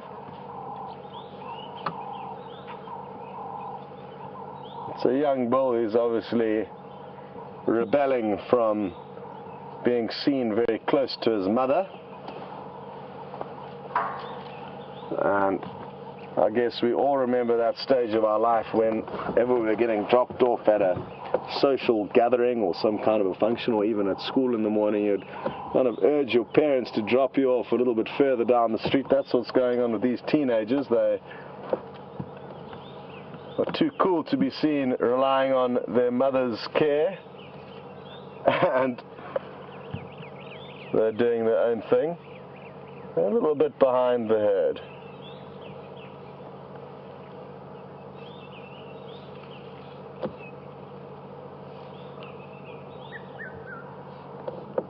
Now you can very clearly hear a bird calling. It's called a red-chested cuckoo. And we're going to do our best to try and find it for you. I actually haven't seen one this season, and I'm guessing it's just up ahead. Well, I was wrong. And there is a mother crossing the road, so forgive me, teenage elephants. And they obviously have no problem with being seen close to their mother. Oh. They just keep crossing the road. It's a never-ending herd of elephant, this. I'm desperate to try and get us a view of this red-chested cuckoo, though. I'm not sure if any of you have managed to see one with the other presenters, with Jamie. I know Jamie managed to find a great spotted cuckoo for you yesterday. That I haven't been able to share with you just yet. Although some of you may remember that wonderful sighting of the Lavalian's cuckoo trying to work its way into the arrow-marked babbler's nest. The arrow-marked babblers were having none of it.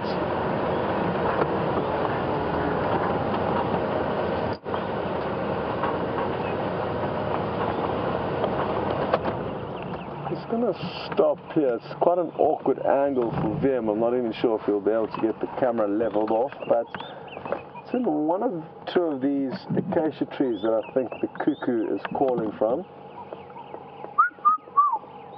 That was me. No, it's moved. It responded. You can possibly hear the response. It sounds like it may have flown off. It seems further down into the riverbed, so no luck this time. As is so often the case with the birds, they always fly off before we get to show them to you. Not always, but a lot of the time.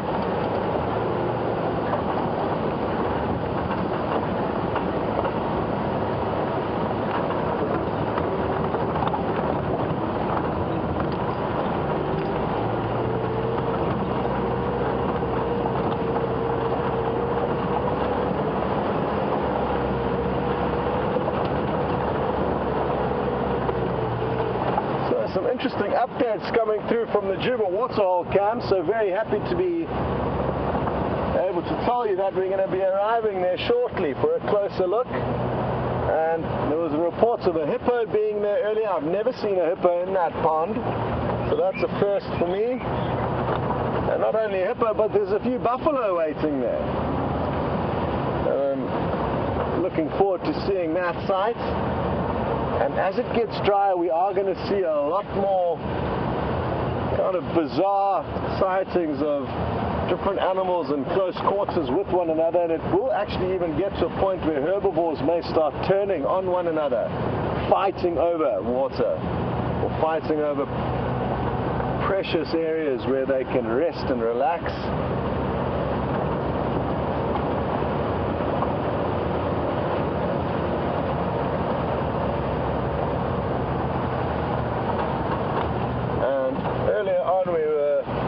Discussing Mo's question, asking what animal I thought will be the first animal to start deteriorating in the drought, and came up with a few possibles, but Maggie M in Australia is convinced that the hippo will be the first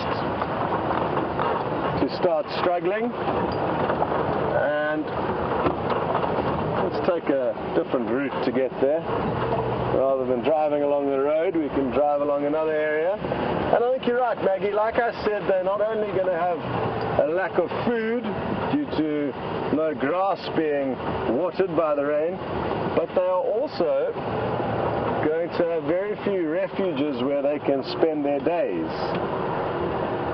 out of the harmful rays of the sun. So it certainly should be interesting. Would like to do on our way up to the buffalo and the little waterhole up ahead of us is just to show you a little graveyard, a catfish graveyard. I'm not sure if you have seen this before or recently.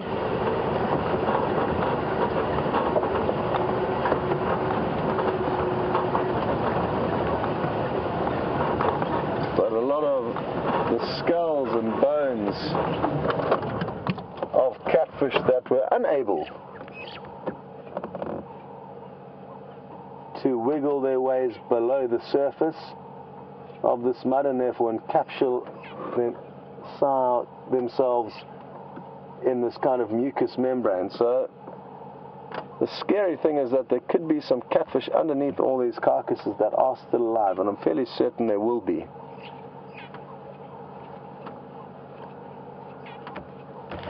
There's a head quite close by that I'd just like to pick up and have a closer look at it. And I should be able to do that without chasing the buffalo or anything else that's nearby. Yes, let me just grab that.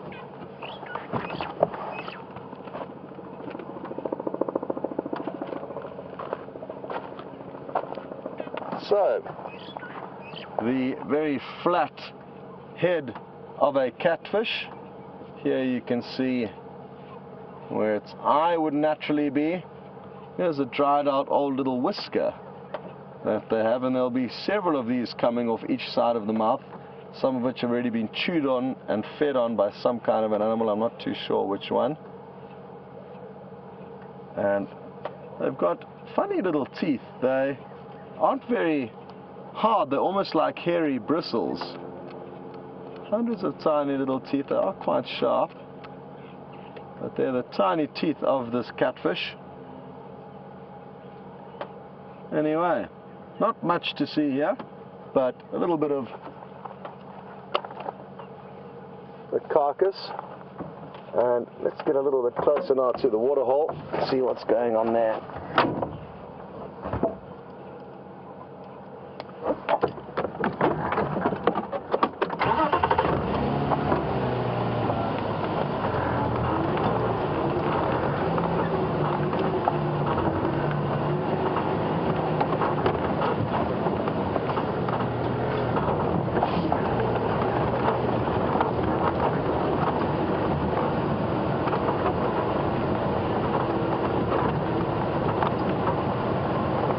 Because this hippo is in such a small little puddle, I'm going to be interested to see its response to us. And I'm also told a lot of you are trying to debate and work out which hippo this is. Is it possibly the same hippo with lots of scars on its back that's been seen at the Poppelswood Waterhole fairly recently? It could well be. They move large distances when need be.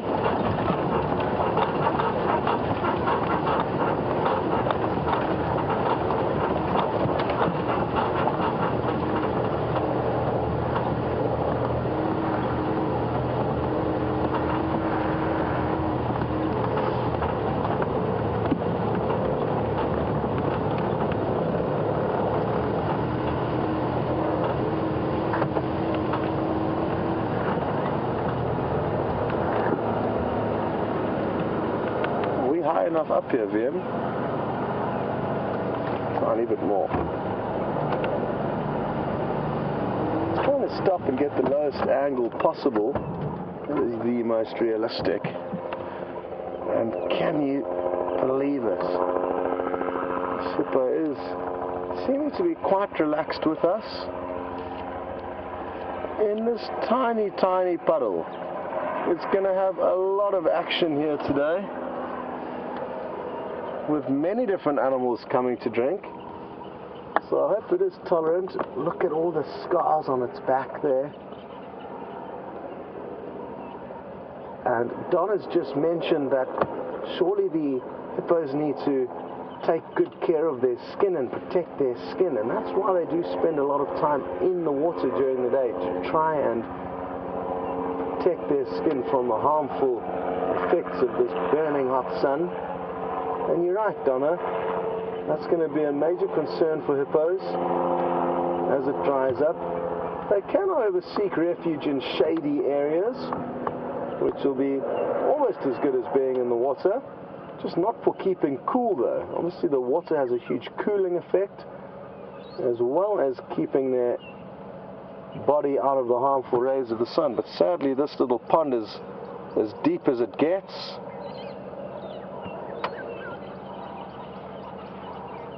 I'm sure you guys are really enjoying this close-up view of hippos.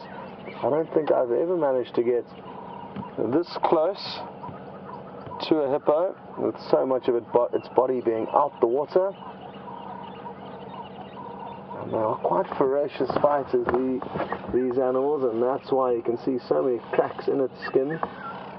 Interesting though, it seems like a combination of the cracks are not necessarily only from fighting, but it almost looks like its skin is just cracking up in these dry conditions. It doesn't look like deep lacerations from a fight. There's the beautiful Vuyatilla camp in the background. Well, I don't think there are any guests today. Maybe there's some new arrivals coming in. I haven't heard Texan and Aubrey on the radio. But it really is a great camp.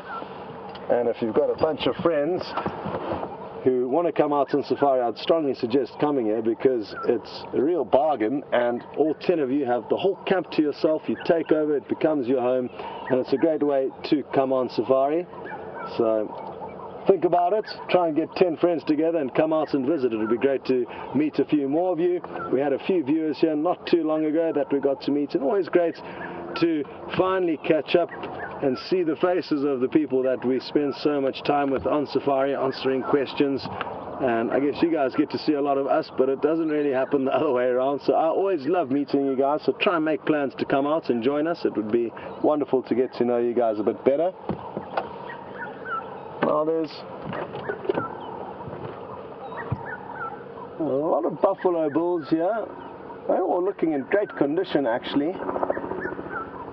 So it'll be interesting to monitor all of the herbivores' condition in the coming weeks and months, because if there's no more rain, we could expect to see some drastic changes in their condition.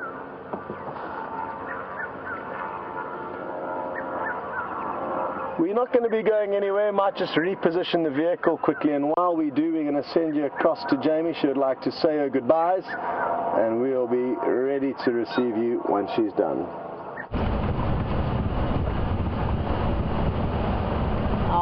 Scott's been sitting with that hippo in Gallagher waterhole, and it brings me just to one point I wanted to chat about you before the end of what has been an exciting sunrise safari. Now, Mo, you asked earlier what the low water table will affect the most, and I would like to just quickly throw in an option, and that is frogs. They're indicator species. They're very sensitive to pollutants, but they're also very sensitive to, obviously, to drought. Anyway, I wanted to throw that in quickly before we end. It has been a phenomenal morning, and I know I speak for both Scott and myself when I say that when you experience mornings like this, you actually cannot even begin to believe how lucky we are to be working in the environment we are. It really is just something different every day, never boring, and absolutely so educational and exciting. I learn something every time I come out here. Big thanks to Tebs for all of his wonderful camera work. I think it's been an exciting time for him as well. And a wonderful thank you to all of you, the viewers, for sending through your questions and joining us on this fantastic adventure. Have a wonderful day wherever you are in the world. We will spend our last few moments with Scott. I will say goodbye for now.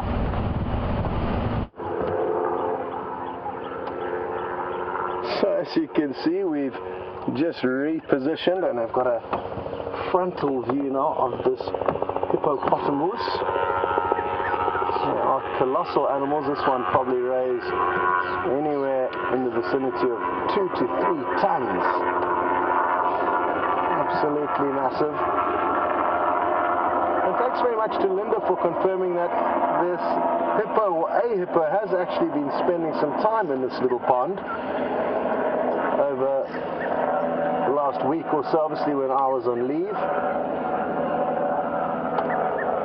And Steve in helicopter, Steve in California, your hearing is not deceiving you. There is a helicopter floating around behind us, possibly doing a game count or possibly doing some kind of an anti-poaching patrol. I'm not too sure exactly what's going on. It's not my helicopter. My helicopter's back at home in Durban. Only joking. I don't have a helicopter, sadly, not yet. But your ears are not deceiving you. There is a helicopter flying around. I don't have a clue what it's doing. Something either to do with counting animals, a game kind of census. I think that has been done though, so I'm leaning towards it being some kind of an anti-poaching patrol or following up on some kind of report. Let's take a closer look at this hippo, and what you must look for is when it pulls its nostril out the water, you'll see how they open. And we often talk about how hippos will close their eyes and ears as they go under the water, but you seldom actually get to see it. And even though his eyes and ears are out the water, he's holding his breath now, and as soon as those nostrils come out, you'll see them flaring open.